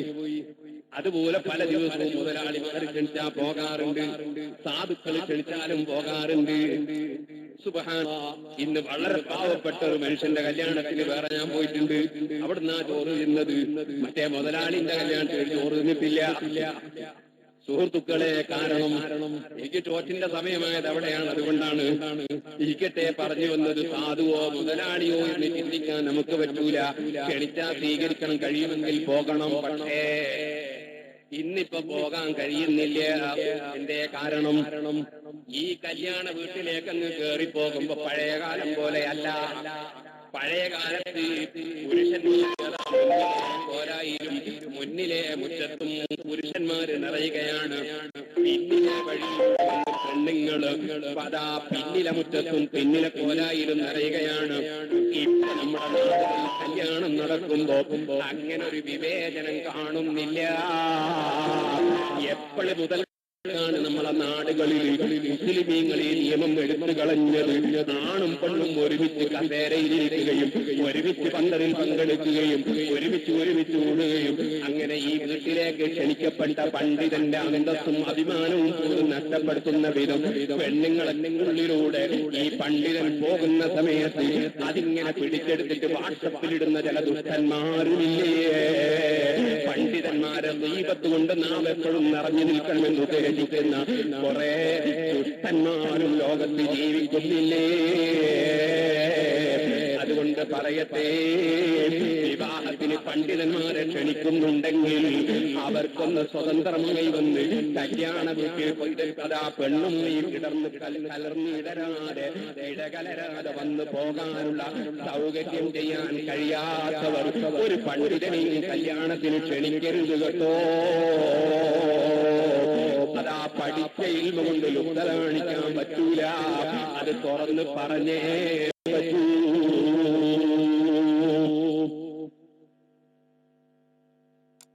ഒരു പുതിയ നിയമം വന്നു. ഞാൻ എന്റെ സ്ത്രീകളോട് പറയുന്നു, എന്തേ ലജ്ജയില്ലാതെ ആയിപ്പോയതിപ്പോ പെൺകുട്ടികൾക്കൊന്നും ഒരു ലജ്ജയില്ല. സുബ്ഹാനല്ലാഹ്. അത് പിന്നെ ആ കല്യാണം പിന്നെ ഒരു ഹാളിലും ആണെങ്കിലോ ഹാല് പറയണ്ട. ഹാളിലെ കല്യാണത്തിന്റെ ഹാല് പറയണ്ട. സുബ്ഹാനല്ലാഹ്. ഞാനിങ്ങനെ ആലോചിച്ച് പഠിച്ചവന് എന്തൊരു ലോകാണ്. പല കല്യാണത്തിന് പല അനുഭവം പറയുന്നത്. ഒരു പണ്ടൊക്കെ ഒരു സ്വഭാവം ഉണ്ടായിരുന്നു. ആരെ കണ്ടാലും ഒരു മൊയ്ലാരെ കണ്ടാല് ഒരു മാറിക്കലുണ്ടായി. ഒരു മൊയ്ലാരെ കണ്ടാ മാറി. തീരെ ലജ്ജയില്ലാണ്ട് നടക്കുന്ന പെണ്ണുങ്ങളും പഴയ കാലത്ത് മൊയ്ലാരെ കണ്ടാൽ മുഖമ്പെത്തുന്ന പരിപാടി. ഇപ്പൊ മൊയ്ലാരെ കണ്ടാൽ ചിന്തിക്കുന്നില്ല, തങ്ങളെ കണ്ടാലുമില്ല. എത്ര വലിയ താടി ഉണ്ടായാലും തലക്കെട്ടുണ്ടായാലും പെണ്ണുങ്ങൾ. ഇതെന്തൊരു ലോകം. എപ്പോഴും നമ്മളെ സ്ത്രീകൾക്ക് ഇങ്ങനെ ദുർത്തി പോയത്. സഹോദരന്മാരെ, ഒരു ബക്കറ്റ് കൊണ്ടുവരും വെള്ളം പോരാനല്ല. നിങ്ങളൊക്കെ സംഭാവന 4-5 ലക്ഷം രൂപയോളം ഈ പന്തലും പരിപാടിയല്ലേ ചെലവുണ്ടാവും. നിങ്ങളൊക്കെ നല്ല സംഭാവന. അല്ലാഹു തആല എല്ലാവർക്കും പകരം തന്നെ. 2 ദിവസം എന്നെ. അതുകൊണ്ട് ഞാൻ എന്റെ പ്രിയപ്പെട്ട ഉമ്മമാരോട് പറയുന്നു, വാള് പറഞ്ഞു പഠിക്കുന്ന കാലത്ത് പള്ളിയിൽ ഓതി പഠിക്കുന്ന കാലത്ത് 20 ദിവസത്തെ വാള് ഏറ്റ് 18 ദിവസം ഞാൻ അന്ന് പറഞ്ഞിട്ടും 2 ദിവസം എന്റെ ബാപ്പക്ക് സുഖമില്ലാത്തതുകൊണ്ട് വരാൻ കഴിഞ്ഞിട്ടില്ല. അത് കുറുനാട്ടിലായിരുന്നു ആ വാള് എന്ന് ഞാൻ ഓർക്കുകയാണ്. സുബ്ഹാനല്ലാഹ്. പൊങ്ങോട്ടൊരു വാള് പറഞ്ഞിരുന്നു. അന്ന് സംഘടിപ്പിച്ച പലരും മരിച്ചുപോയി. അല്ലാഹു അവർ സന്തോഷത്തിലാകട്ടെ. ഒരു മൊയ്തീൻക പാവപ്പെട്ടു, മൊയ്തീൻക മരിച്ചു. അതുപോലെ മമ്മി സന്തോഷിച്ചു. അന്ന് വാള് കേട്ട ഉമ്മമാര് പലരും മരിച്ചുപോയി. എന്റെ പ്രിയപ്പെട്ട കടവത്തൂരിലും പരിസരങ്ങളിലുമുള്ള ഉമ്മമാരെ, നമ്മളെ മുൻഗാമികളായ സ്ത്രീകൾ കടന്നു പോകുന്ന സ്വർഗത്തിൽ നമുക്കും കടക്കണ്ടേ. അതുകൊണ്ട് നിങ്ങൾ ഇന്നത്തെ പരിഷ്കാരത്തിൽ മുതിർന്നിട്ട് ഈ ആണുങ്ങളെ കൂടെ ഇടകലരുന്ന പരിപാടിക്ക് നിങ്ങൾ പോകരുതേ. നിങ്ങൾ അന്യപുരുഷന്മാരിൽ മാറി നിൽക്കണം. നിക്കാഹ് നടക്കുന്ന സദസ്സിൽ നിന്ന് അനൗൺസ് ചെയ്യേണ്ടി വരികയാണ്. പെണ്ണുങ്ങളൊന്ന് മാറി നിൽക്കണമെന്ന് അനൗൺസ് ചെയ്യേണ്ടി വരികയാണ്. കല്യാണം സംഘടിപ്പിച്ച വീട്ടുകാരൻ ഇതിന് ഉത്തരവാദിയാണോ? പുതിയാപ്പിള ഉത്തരവാദിയാണോ? അമ്മോച്ചൻ ഉത്തരവാദിയാണോ? കല്യാണത്തിന് വന്ന പെണ്ണുങ്ങൾ മാന്യത കാണിക്കാത്തതിന്റെ ഉത്തരവാദിത്വം പെണ്ണുങ്ങൾക്കല്ലേ? സുബ്ഹാനല്ലാഹ്, ഞാനൊരു സംഭവം പറയട്ടെ. ഒരു വിവാഹ സദ്യക്ക് വേണ്ടി വീട്ടിലേക്ക് ക്ഷണിച്ചു. വളരെ അധ്വാനിച്ച് ഞാൻ അവിടെ പോയി. ഏകദേശം ഒരു 2 ആഴ്ച. അപ്പൊ എന്നോട് പറഞ്ഞു 2 അറബികളുണ്ട് പോലും. അപ്പൊ ഒരു അന്യാട്ടുകാർ നമ്മളെ നാട്ടിൽ വന്നാൽ അവരൊന്ന് ബഹുമാനിക്കണ്ടേ? അപ്പൊ അവൻ പൈസനെ പൂജിക്കുന്നുണ്ട്, മൊയിലാരും പൈസനെ പൂജിക്കുന്ന ആളാണ്. അപ്പൊ ഈ അറബികളുണ്ട് തന്നെ അന്യനാട്ടുകാർ നമ്മളെ നാട്ടിൽ വന്നാൽ നമ്മളൊരു മാന്യത കാണിക്കണ്ടേ? അപ്പൊ അവരോടൊന്ന് സലാം ചൊല്ലി അവരോടൊന്ന് ലോകം പറയണ്ടേ? അപ്പൊ ഞാൻ ഇവിടെയുള്ള അപ്പുറത്ത് ഉള്ളിലിട്ട് എന്നാ പെരിയ നമുക്ക് പോകാൻ കഴിയണ്ടേ? ഒട്ടാകെ പെണ്ണുങ്ങൾ നിർമ്മിച്ച് പോകാൻ കഴിയുന്നു. എങ്ങനെയല്ലോ പോയി അവിടെ എത്തുന്നതിന് മുമ്പ് എന്റെ കൂടെയുള്ള ആളുകൾ പെണ്ണുങ്ങളോട് മാറിക്കാൻ എല്ലാം കൂടി അവിടെ എത്തി ഈ അറബികളെ അവരെ പരിചയപ്പെട്ട് സംസാരിച്ച് കുറെ സംസാരിച്ചു. ഒരാൾ ഈജിപ്തുകാരൻ, ഒരാൾ വേറൊരു നാട്ടുകാരനാണ്. അങ്ങനെ അവരെ നമ്മുടെ നാട്ടിൽ സംസാരിച്ചോണ്ടിരിക്കുമ്പോ പിന്നെ ഞാൻ കാണുന്നത് എന്താ അറിയോ? ഒരു ചെറുപ്പക്കാരൻ വരികയാണ്. നല്ല 2-3 പെൺകുട്ടികളെ കൂട്ടിട്ടാ വരുന്നത്. എന്തിനാ പേര്? അറബിന്റെ കൂടെ ഒന്ന് ഫോട്ടോ യുവതികളായ പെൺകുട്ടികളെ കൂട്ടി വരികയാണ്. ഞാൻ ഉടനെ അവിടുന്ന് മാറി വേറെ റൂമിലേക്ക്. അപ്പൊ ഈജിപ്തുകാരന് മാറിയിരുന്നു. കാരണം അയാൾക്ക് ഇത് ഇഷ്ടപ്പെടുന്നില്ല. മറ്റേ അറബിക്ക് ഒന്നും അറിയാത്ത അയാൾക്കിങ്ങനെ നിന്ന് കൊടുക്കുന്നുണ്ട്. പിന്നെ അത് ആ തിരുപുരാ പേരുന്ന് ഫോട്ടോ എടുക്കാൻ വേണ്ടി ഓരോ പെണ്ണുങ്ങളെ കൂട്ടി ഇങ്ങനെ വന്ന് എല്ലാവരും ഒന്നായിട്ട് ഇങ്ങനെ ഫോട്ടോ എടുക്കുകയാണ്. ഫോട്ടോ എടുക്കൽ മാത്രമല്ല, എന്നോട് ആരോ പറഞ്ഞു ഒരു വയസ്സായ ഉമ്മാനെ കൊണ്ടുവന്നുപോലും. ഞാൻ കണ്ടില്ല, ഒരു വയസ്സായ ഉമ്മാനെ കൊണ്ടുവന്നു പോലും. എന്നിട്ട് കൊണ്ടുവന്ന ഞങ്ങൾ ഉമ്മാനോട് കൈ കൊടുക്കുന്നു. അപ്പൊ ഈ ഉമ്മ എങ്ങനെയാ കൊടുക്കേണ്ടത്? ഉമ്മ കൊണ്ട് ധൈര്യവും വരില്ല. പിന്നെ പറഞ്ഞങ്ങനെ കൊടുക്കാതിരിക്കാച്ചു. ഉമ്മ ഇങ്ങനെ കൈ നീട്ടുകയാണ്. എനിക്ക് അറബിക്ക് കൈ കൊടുക്കുകയാണ്. അറബികളെല്ലാം മുള്ളുപിടി വന്ന ലോകത്തിലെല്ലാം അറബികളായിട്ട് മുള്ളുപിടി വന്ന എനിക്ക് മനസ്സിലാവുന്ന ഇതെന്തൊരു മുസ്ലിമീങ്ങളായി പോയി. നമ്മുടെ ഇസ്ലാം എവിടെ പോയി? നമ്മുടെ ഇസ്ലാമിന്റെ നിയമങ്ങൾ എവിടെ പോയി? ഇതാര് കളഞ്ഞു കുളിച്ചു? എന്തേ മുസ്ലിമീങ്ങൾക്ക് പ്രശ്നം? ലോകോട്ടാകെ പ്രശ്നം. എന്തേ മുസ്ലിമീങ്ങൾക്ക് പ്രശ്നം? ആരാണ് ഇതിന്റെ ഉത്തരവാദികൾ? പരിശുദ്ധ ദീനുൽ ഇസ്ലാമിന്റെ നിയമങ്ങൾ മുഴുവനും കാറ്റിൽ പരത്തി അല്ലാഹു കാണുന്നുണ്ടെന്നോ, അവൻ അറിയുന്നുണ്ടെന്നോ, അവനെ ഭയപ്പെടേണ്ടതുണ്ടെന്നോ ചിന്തയില്ലാത്ത ജീവിതം നയിച്ചപ്പോൾ പടച്ച റബ്ബ് നേരത്തെ പറഞ്ഞതല്ലേ, വലില്ലാഹിൽ ഇസ്സത്തു വലിറസൂലിഹി വലിൽ മുഅ്മിനീൻ. അഭിമാനം ഇസ്സത്ത് അല്ലാഹുവിനാണ്, അല്ലാഹുവിന്റെ റസൂലിനാണ്. വലിൽ മുഅ്മിനീൻ, ഈമാനുള്ളവർക്കാണ്. ഈമാനുള്ളവന്റെ പ്രവർത്തനം നടത്തണ്ടേ. സഹീഹുൽ ബുഖാരിയിൽ അൽ-ഈമാനു ഖൗലുൻ വഅമലുൻ. ഈമാൻ എന്ന് പറഞ്ഞാൽ അതേ അതിൽ ഖൗലുണ്ട്, വാക്കുകളുണ്ട്, അതിൽ പ്രവർത്തനങ്ങളുണ്ട്, മനസ്സിന്റെ പ്രവർത്തനമുണ്ട്, ശരീരത്തിന്റെ പ്രവർത്തനങ്ങളുണ്ട്. അപ്പൊ ഈമാൻ അത് കളഞ്ഞു കുളിക്കുന്ന വിധത്തിൽ നമ്മളെ പ്രവർത്തനങ്ങൾ നടന്നപ്പോ നമ്മള് അതാ മുസ്ലിമീങ്ങൾ ഇസ്സത്ത് പറിച്ചു ചീന്തപ്പെടുകയല്ലേ, ഇസ്ലാമിന്റെ ഇസ്സത്ത് നശിക്കുകയല്ലേ, ലോകമെമ്പാടും മുസ്ലിമീങ്ങൾ പ്രശ്നങ്ങൾ അഭിമുഖീകരിക്കുകയല്ലേ. അതിന് പരിഹാരം കുറെ തീവ്രവാദികൾ ഉണ്ടാകലാണോ, കുറെ വർഗീയവാദികൾ ഉണ്ടാകലാണോ, അതിന് കുറെ 900 സംഘടന ഉണ്ടാകലാണോ? സുബ്ഹാനല്ലാഹ്, ഞാനിങ്ങനെ ചിന്തിക്കുകയാണ്. മുസ്ലിം സമുദായത്തിന്റെ പുരോഗതിക്ക് വേണ്ടി എന്ന നിലക്ക് എന്തിനധികം പറയണം, മുസ്ലിങ്ങളുടെ രാഷ്ട്രീയ പുരോഗതിക്ക് വേണ്ടി എന്ന നിലക്ക് മുസ്ലിമീങ്ങളാൽ സംഘടിപ്പിക്കപ്പെട്ട എത്ര സംഘടനകൾ ഇന്ന് കേരളത്തിലുണ്ട്? നിങ്ങൾ എണ്ണിക്കോ, 1/2 ഡസനോളം സംഘടനകൾ. ഞങ്ങൾക്ക് വോട്ട് ചെയ്താൽ ഇസ്ലാമിനെ രക്ഷപ്പെടുത്തുമെന്ന പേരിൽ രംഗത്തില്ലേ? 1/2 ഡസനോളം മുസ്ലിമീങ്ങൾ നേതൃത്വം കൊടുക്കുന്ന സംഘടനകളില്ലേ? ചോദിക്കട്ടെ, മുസ്ലിം സമുദായത്തിന് ഭിന്നിപ്പുണ്ടാവുകയെന്നല്ലാതെ ഇതുകൊണ്ട് വല്ല കാര്യവും ലഭിച്ചിട്ടുണ്ടോ? മുസ്ലിം ഉമ്മത്തിന്റെ ഇസ്സത്ത് നിലനിൽക്കുന്നുണ്ടോ? അതുകൊണ്ട് ഓരോ പാർട്ടിക്കാരും ഓരോ പാർട്ടി പിരിച്ചുവിടണമെന്നല്ല ഞാൻ പറഞ്ഞത്. പിരിച്ചുവിടണമെന്ന് പറയണമെങ്കിൽ ഉണ്ടാക്കിയവൻ ഞാനാകണ്ടേ.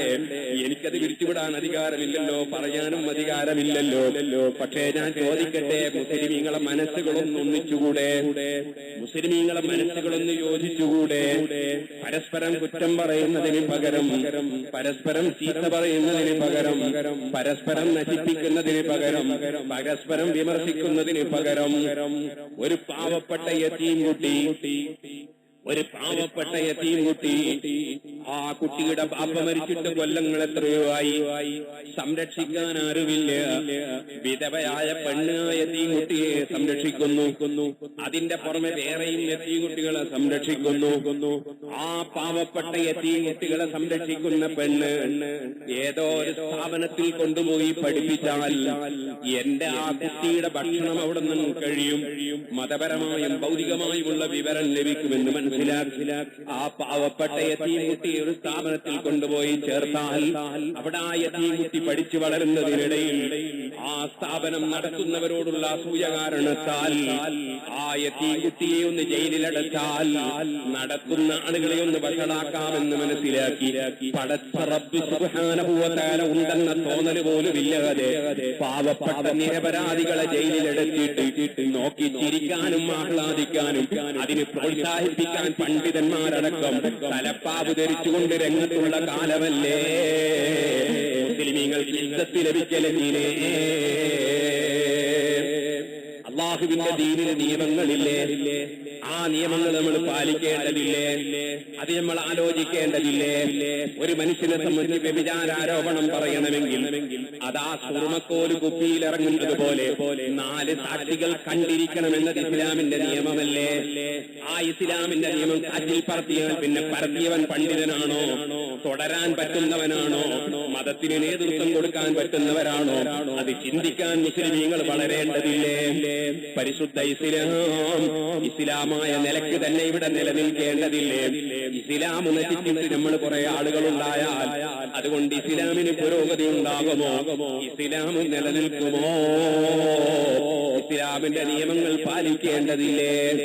ഓ സുഹൃത്തുക്കളെ, മഹാനായ മുഹമ്മദുർ റസൂലുള്ളാഹി സ്വല്ലല്ലാഹു അലൈഹി വസല്ലമ തങ്ങളുടെ സമീപത്തേക്ക് അതാ സഹാബത്തിൽ നിന്നുള്ള ഒരു വിഭാഗം വന്നെത്തിയ സമയം മഹാനായ ഇമാം ബുഖാരി റളിയല്ലാഹു അൻഹു റിപ്പോർട്ട് ചെയ്യുകയാണ്. അതേ നബി തങ്ങൾ പറഞ്ഞു, ബായൂനി, എന്നോട് നിങ്ങൾ കരാർ നടത്തുവീൻ. പടച്ച റബ്ബിനോട് ഒരു വിഷയത്തിലും തുല്യനായി, ഒരു പോയിന്റിലെങ്കിലും തുല്യനായി മറ്റൊരാളെയും വിശ്വസിക്കൂല എന്ന് നിങ്ങൾ കരാർ നടത്തൂ. ഒന്നാമത്തെ കരാർ ഈമാനാണ്, തൗഹീദാണ്. സുൽത്താനുൽ ഹിന്ദ് ഖാജ മുഈനുദ്ദീൻ ജിസ്തിൽ അജ്മീരി ഖദ്ദസല്ലാഹു സിറഹു അല്ലദീ തങ്ങളും മഹാന്മാരെ വഴി പിന്തുടർന്നു. ആ മഹാന്മാര് പഠിച്ച മുറക്ക് തന്നെ മഹാനവറുകൾ പ്രവർത്തിച്ചു. അങ്ങനെ ആ മുറക്ക് പ്രവർത്തിക്കുന്നതിനാണ് തരീഖത്ത് സ്വീകരിക്കുക എന്ന് പറയുന്നത് എന്നാണ് നമ്മൾ നേരത്തെ പറഞ്ഞത്. മഹാന്മാരെ മുറകളാണ്. തെറ്റ് ചെയ്തവരോടോ, അക്രമിച്ചവരോടോ, കല്ലെറിഞ്ഞവരോടോ, ചീത്ത പറഞ്ഞവരോടോ, ജയിലിൽ കൊടുക്കാൻ ശ്രമിച്ചവരോടോ വിദ്വേഷമില്ല, വൈരാഗ്യമില്ല. അവരും അല്ലാഹുവിന്റെ റസൂലിന്റെ ഉമ്മത്തുകളാണ്. നന്നാകണമെന്ന് റബ്ബിനോട് പ്രാർത്ഥിക്കലാണ്. പണ്ഡിതന്മാരെ സ്വഭാവം, അലീങ്ങളെ സ്വഭാവം, അതാണ് റിഫായി ശൈഖിന്റെ തരീഖത്തിൽ നമ്മൾ കാണുന്നത്. അതാണ് മുഈനുദ്ദീൻ ശൈഖിന്റെ തരീഖത്തിൽ കാണുന്നത്. അതാണ് ഖാജാ മുഈനുദ്ദീൻ ജിസ്തിൽ അജ്മീരി തങ്ങളുടെ തരീഖത്തിൽ കാണുന്നത്. ആ മഹാനായ മുഈനുദ്ദീൻ ജിസ്തിൽ അജ്മീരി തങ്ങൾ ഇറാഖിലൂടെ ഇങ്ങനെ യാത്ര പോവുകയാണ്. പോകുമ്പോ ഒരു സ്ഥലത്ത് അപ്പൊ ഒരു മരം കണ്ട് ഇവിടെ വിശ്രമിക്കാന്ന് മനസ്സിലാക്കി. അവിടെ അപ്പൊ അങ്ങകലെ തീക്കറുന്നത് അപ്പൊ നോക്കുമ്പോ എന്താണ്, തീനെ ആരാധിക്കുന്ന ആളുകൾ, അഗ്നി ആരാധകരായ ആളുകൾ തീരെ പൂജിക്കാൻ വേണ്ടി തീനെ ഇസ്ലാമിൽ തീനെ ആരാധിക്കലില്ല, ദീപാരാധനയില്ല, അഗ്നിയെ ബഹുമാനിക്കലില്ല. സഹോദരന്മാരെ, അങ്ങനെ മഹാനായ ഖാജാ മുഈനുദ്ദീൻ ജിസ്തിൽ അജ്മീരി തങ്ങൾ നേരെ ഒരാളെ പറഞ്ഞൊരു ശിഷ്യനെ, മോനെ പോയിട്ട് കുറച്ച് തീ എടുത്തു കൊണ്ടുവാ, ഈ ചിലപ്പോ നമുക്ക് ആവശ്യം വരും. തീക്കായാൻ നല്ലതാണ്, അടുപ്പി കത്തിക്കാൻ നല്ലതാണ്, അതൊക്കെ പറ്റും. സുഹൃത്തുക്കളെ, ഒരാൾ സുബ്ഹാനല്ലാഹ് അവിടെ ചെന്നപ്പോ ഈ ദീൻ ആരാധിക്കുന്ന പൂജിക്കുന്ന ആൾക്കാര് വന്ന ആളാകട്ടെ പെരുമാറിയില്ലേ, വിരട്ടിയില്ലേ. അപ്പൊ അയാളൊന്നും ചെയ്യാണ്ട് മടങ്ങി നിങ്ങളൊന്നും ചെയ്യേണ്ടതിന് അയാൾ പറഞ്ഞു, എനിക്ക് വേണ്ട. ഷെയ്ഖിനോട് വന്ന് പറഞ്ഞു, അവരെല്ലാം കൂടി എന്നെ വിരട്ടിയിരിക്കുകയാണ്. ഷെയ്ഖ് പറഞ്ഞത് അവരെ ഞാൻ തന്നെ പോകാം, ഞാൻ തന്നെ പോകാം. അങ്ങനെയാ മഹാന്മാര്. അവരെ ശിഷ്യന്മാരോ അവരുടെ കൂടെ സേവനം ചെയ്യുന്നവരോ അവർക്കൊരു പ്രശ്നം വരുന്നത് കണ്ടാൽ അവര് തന്നെ തലവെച്ചു കൊടുക്കും, അവര് തന്നെ വിഷയം ഏറ്റെടുക്കും. അപ്പൊ ചിലർക്ക് തോന്നും എന്തിന് അയാളത് ഏറ്റെടുത്തത്, കുട്ടികളെ ഏൽപ്പിച്ചാ പോരെ. മഹാന്മാരെ ത്വരീഖത്ത് അങ്ങനെയാണ്. മഹാനായ മഈനുദ്ദീൻ അജ്മീരി തങ്ങള് നേരെ പോവുകയാണ്. എന്നിട്ട് അവിടെ തീനെ ആരാധിക്കുന്ന പൂജിക്കുന്ന ആളുകളോട് പറഞ്ഞു, ജനങ്ങളെ, ഞാനൊരു കാര്യം നിങ്ങളോട് പറയട്ടെ. ഈ തീ എന്ന് പറയുന്നത് പടച്ചവന്റെ ഒരു സൃഷ്ടിയാണ്. ഇതിനെ പടച്ച ഒരു പടച്ചവനുണ്ട്, ഞാൻ ആ പടച്ചവനെയാണ് ആരാധിക്കുന്നത്, തീനെയല്ല. ഈ തീക്ക് വലിയ സ്ഥാനമുണ്ടെന്നാണ് നിങ്ങളെ ധാരണ. പക്ഷെ ആ തീക്ക് സ്ഥാനമില്ല എന്ന് ഞാൻ നിങ്ങൾക്ക് തെളിയിച്ചു തരാം. നിങ്ങളൊരു ബക്കറ്റ് വെള്ളം കൊണ്ടുവരൂ, ആ വെള്ളം കൊണ്ടുവന്ന് ഇതിന്റെ മേലെ ഒഴിച്ചാൽ തീക്ക് അഡ്രസ് ഉണ്ടാവൂല. പിന്നെ ഇതിനെ പൂജിച്ചിട്ടെന്താ കാര്യം? ഇതിനാരാ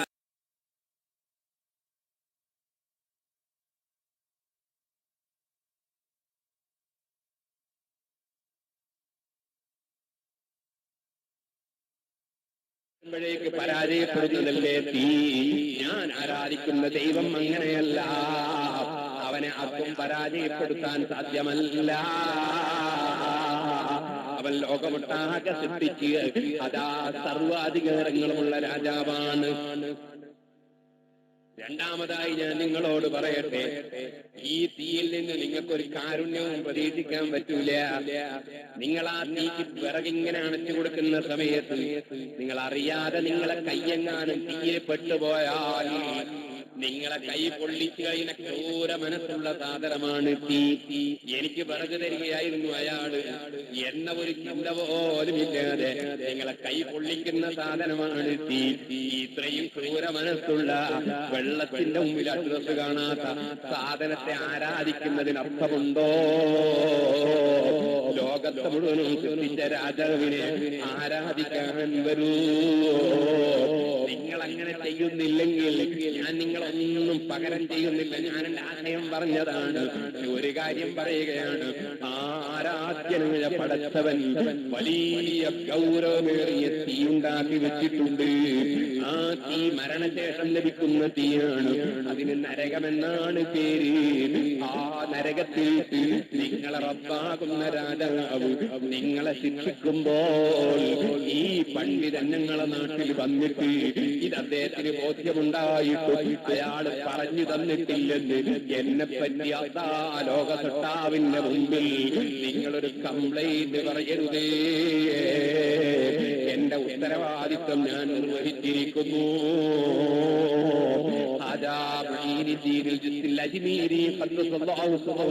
തങ്ങൾ പറഞ്ഞപ്പോ തീനെ ആരാധിക്കുന്ന ആളുകളെ കൂട്ടത്തിലുള്ള നേതാവ് പറഞ്ഞു, നിങ്ങളാ പറഞ്ഞത് ഞാൻ അംഗീകരിക്കൂല. കാരണം അത് തീയിന്റെ പ്രകൃതിയാണ്. വെള്ളം ഒഴിച്ചാൽ അത് കെട്ടുപോകുമെന്നതും കൈവെട്ടാ പൊള്ളിക്കുമെന്നതും അത് തീയിന്റെ പ്രകൃതിയാണ്. നിങ്ങൾ ആരാധിക്കുന്ന ദൈവമുണ്ടല്ലോ, തീയിലേക്കൊന്ന് പ്രവേശിക്കൂ, ഈ തീയിലേക്ക് നിങ്ങളൊന്ന് കടക്കൂ.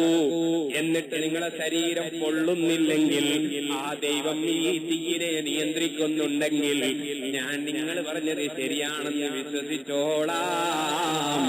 നിങ്ങൾ കടന്നാലും ആ നിങ്ങൾ ആരാധിക്കുന്ന ദൈവം നിങ്ങളെ ആ തീ കൊണ്ട് പൊള്ളിക്കൂലേ.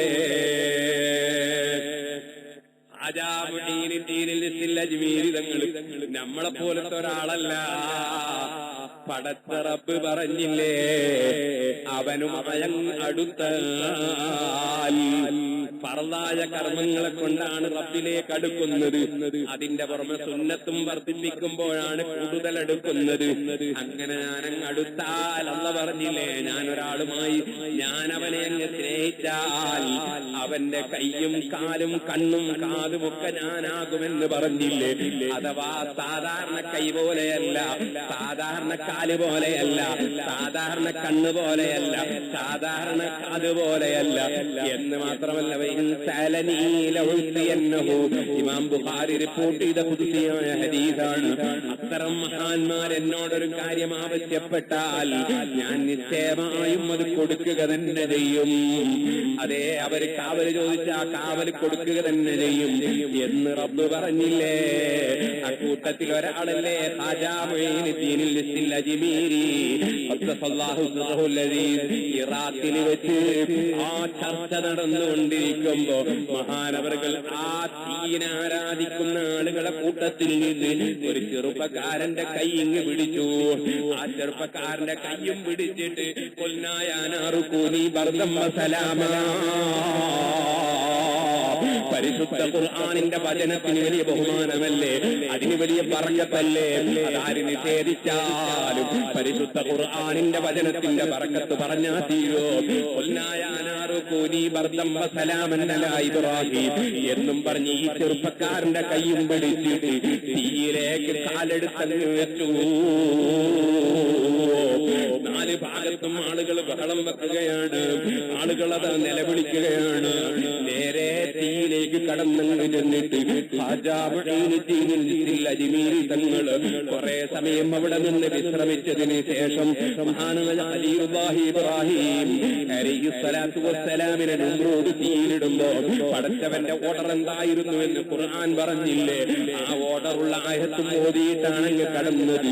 അതാ സുരക്ഷിതമായി പുറത്തേക്ക് ഇറങ്ങി വന്നു. അപ്പോൾ നാട്ടുകാരി ചെറുപ്പക്കാരനോട് ചോദിക്കുന്നു, എന്താ സംഭവിച്ചത്? ഒന്നും സംഭവിച്ചിട്ടില്ല, ഞങ്ങളതിന്റെ ഉള്ളിലങ്ങ് കടന്നപ്പോ നല്ല കാഴ്ചക്ക് ഭംഗിയുള്ള നല്ല ഒരു തോട്ടമാണ്, അവിടെ തോട്ടങ്ങളും ഫ്രൂട്ട്സുകളുമാണ്, ഒന്നും സംഭവിച്ചിട്ടില്ല. അശ്ഹദു അല്ലാ ഇലാഹ ഇല്ലല്ലാഹ് അശ്ഹദു അന്ന മുഹമ്മദർ റസൂലുള്ളാഹ്. ആ ദീനിനെ ആരാധിച്ചിരുന്ന നേതാവതായി ഇസ്ലാം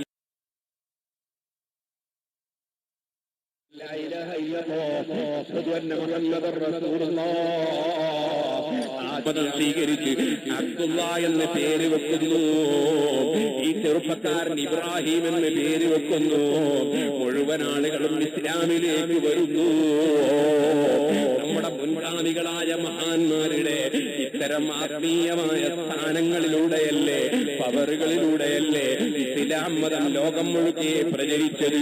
അവരെ നിന്ദിച്ചും അവരെ നിസ്സാരപ്പെടുത്തും അവരെ കൊള്ളരുതാത്തവർ ഈ ചിത്രീകരിച്ചും ഇസ്ലാം നിലനിൽക്കൂല കേട്ടോ, ഇസ്ലാം ഉണ്ടാകൂല കേട്ടോ.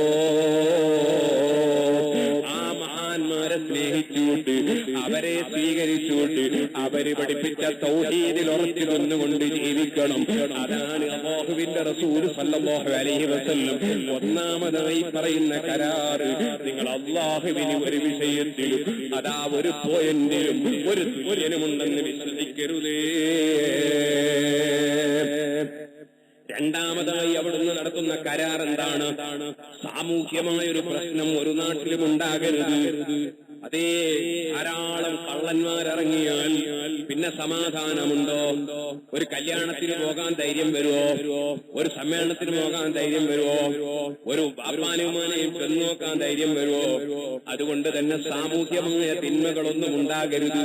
അതുകൊണ്ട് ലോകത്തിന്റെ മുഴുവൻ നേതാവായ നബിതങ്ങൾ അവിടുന്ന് പറയുന്നു, വരാത്ത സിരിക്കൂ, നിങ്ങൾ കളവ് നടത്തരുതേ. കളവ് നടത്തരുത്. കളവ് എന്ന് പറഞ്ഞാൽ പല ജാതി കളവ് കൊടുക്കാൻ പറയാൻ ഭാര്യയെടുത്ത് പോയിട്ട് തുറന്നു കിടക്കുന്ന കളവ് നയി പണ്ട് തെങ്ങുമ്പോ കയറിയിട്ട് തേങ്ങ കക്കലുണ്ടായി എന്റെ കുട്ടിക്കാലത്ത് ചിലരൊക്കെ. അപ്പൊ തെങ്ങിന് പൊത്തുവിട്ട് തന്നൊരു പരിപാടി ഉണ്ടായി. അപ്പൊ എല്ലാം മറന്നുപോയി, കാളവണ്ടിയൊക്കെ മറന്നുപോയില്ലേ, ഇവിടുത്തെ പൊത്തുവിട്ടല് മറന്നുപോയി. ഓല മുറിച്ചിട്ട് അതിന്റെ 4 ഭാഗത്തും തെങ്ങുതോലപ്പട്ടയും വെച്ച് അതിന്റെ ഇടയ്ക്ക് കാരമുള്ളും വെച്ചിട്ട് കെട്ടിയിട്ട് അങ്ങ് പൊക്കി അതിന് തളയുമ്പോ കൂടി മോളിൽ കയറി പോയി തേങ്ങ വരയ്ക്കുന്നത് ഇല്ലാതാക്കാൻ നിങ്ങളൊന്ന് ആലോചിച്ച് നോക്കി. തെവും കയറിയാലും 10 പേരാണ് കാരാൻ തന്നെ കിട്ടുന്നില്ല. പിന്നെ കക്കുവാൻ വേണ്ടിയിട്ട് കയറുമോ?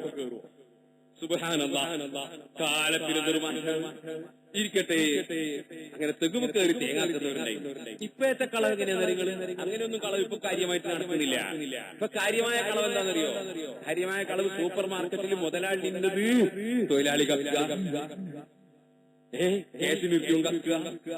വേറൊരു കളവ് വെക്കണം, മുതലാളിമാര് തമ്മിൽ നടത്തുന്ന ഒരു കളവുണ്ട്. എങ്ങനെ ഷെയറായിട്ട് ബിസിനസ് കൊടുക്കണം. ഷെയറായിട്ട് ബിസിനസ് 10 ലക്ഷം തീർക്കും അയാളൊന്നും 10 ലക്ഷം ചെയ്യാതെ. അല്ലെങ്കിൽ ആദ്യം തന്നെ പറയാ ഷെയറൊന്നുമല്ല, അതിന്റെ അധ്വാനമൊക്കെ ഇയാള് മറ്റേയാള് അങ്ങനെ പറഞ്ഞ് കച്ചവടം തുടങ്ങി കച്ചവടമൊക്കെ പുരോഗമിച്ചാൽ കഫീലിന്റെ മെല്ലെ ഇയാൾ കീശയിലാക്കുക. അത് മറ്റോ നാട്ടിൽ പോയ സമയത്ത് മടങ്ങി വന്നാലേ അത് ഞാനല്ലേ അധ്വാനിക്കുന്നത്, എനിക്കിവിടെ എന്താ? എത്ര ആളുകളെ കള്ളമാരി അല്ലേ? അത് കളവ് തന്നെ, അതും പച്ചം കളവ് തന്നെയല്ലേ? അത് കളവല്ല. എന്നോട് ഒരു അറബി പറഞ്ഞു, അറബി നല്ല രസമുള്ള അറബിയാണ്. അയാള് എരാങ്കോട്ടിനടുത്ത് അപ്പോ ഞാനതറിയില്ല. ഞാൻ ഇയാളൊരു വീഡിയോ കാണത്തിൽ പോയി. അപ്പൊ അയാളെ വീഡിയോ കാണത്ത് അയാളുണ്ട്, ഞാനുണ്ട്, വേറൊരാളെ വീഡിയോ. ഇയാളെ കണ്ടപ്പോ ഇയാൾ എന്നോട് പറഞ്ഞു, നിങ്ങളെ നാട്ടിൽ ഞാൻ വന്നില്ല, ഒരാൾ മരിച്ചപ്പോ.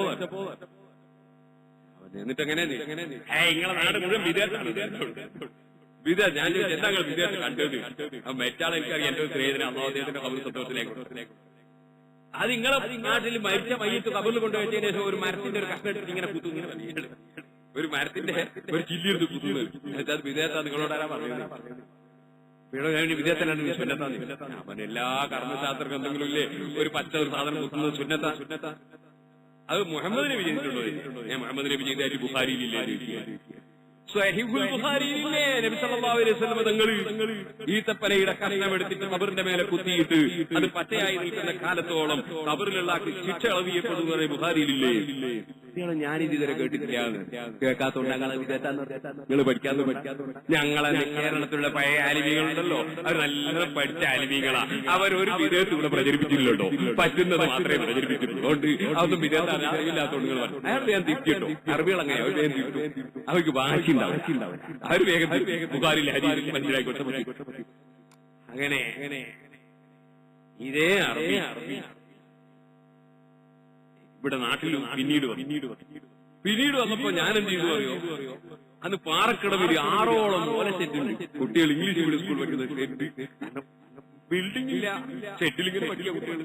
നമ്മളെ കുട്ടികൾ ഇംഗ്ലീഷും പഠിക്കണോ, അതോടുകൂടി തന്നെ ദീനി വിദ്യാഭ്യാസം പഠിക്കും. അതിന് ഷെറ്റ് 6ഓളം ഷെറ്റുണ്ട്. ആ ഷെറ്റെല്ലാം കൊണ്ട് ഇയാൾക്ക് കാണിച്ചു കൊടുത്തപ്പോ ഇയാൾ അവിടുത്തെ മദ്രസയിലെ പുസ്തകമൊക്കെ ഓരോന്ന് നിവർത്തി നോക്കി. ഞാൻ ഓരോന്നും തുറന്ന് കാണിച്ചു. അങ്ങനെ ഇയാൾ ഇതെല്ലാം കണ്ട് അങ്ങനെ വേറെയും പല സ്ഥലത്തും പോയി. നാദാപുരം കണ്ട്, കുറ്റിയാടി കണ്ട്, നമ്മുടെ പല സ്കൂൾ 8 ഇംഗ്ലീഷ് മീഡിയം സ്കൂളുണ്ട്. അൽഹംദുലില്ലാ 12,000-ഓളം കുട്ടികൾ പഠിക്കുന്നുണ്ട്. 121 കുട്ടികളാണ് ഇക്കൊല്ലം SSLC പരീക്ഷ എഴുതിയ CBSE സിലബസ് പ്രകാരം. 121 കുട്ടികൾക്കും ഡിസിഷൻ ഉണ്ട്. എല്ലാ സ്ഥാപനത്തിലും 44 കുട്ടിക്ക് A+ ഉണ്ട്, 16 കുട്ടിക്ക് A1. എല്ലാ വിഷയത്തിലും 100 മാർക്ക്. അൽഹംദുലില്ലാ പാറക്കടവടക്കം എല്ലാ സ്കൂളിലും എല്ലാ കൊല്ലത്തെക്കാളും കൂടുതൽ അഡ്മിഷനും ഉണ്ട്. എന്ന് മാത്രമല്ല സുബ്ഹാനല്ലാഹ്, മുക്ക് സുബ്ഹാനല്ലാഹ്, ചിലർക്ക് ബോർഡ് കൊണ്ടുപോയി വെച്ചിരുന്നു. എന്തിന് ഒഴിഞ്ഞു പോന്നിട്ടുണ്ടെങ്കിൽ ഇങ്ങോട്ട് കയറിക്കോട്ടെ, എങ്ങനെയുള്ള ഈ ബലവെക്കുന്ന ചില ആൾക്കാർ. പക്ഷേ ആ ബലവെത്ത് എല്ലാം ബാത്തിലായി പോയി. ബലവെച്ചെടുത്ത് ഇങ്ങോട്ട് വന്നു. അത് ആ പാറക്കടവടക്കമുള്ള സ്കൂളിൽ ചേർത്തിട്ടുണ്ട്. അള്ളയുടെ നിയമത്ത് പറയണമെന്ന് പറയാനുണ്ടല്ലോ, ഞാൻ പറഞ്ഞതാ. ഓ സഹോദരന്മാരെ, അപ്പൊ ഇയാൾക്ക് എല്ലാ സ്കൂളും ഇങ്ങനെ കൊണ്ടുപോയി കാണിച്ചു.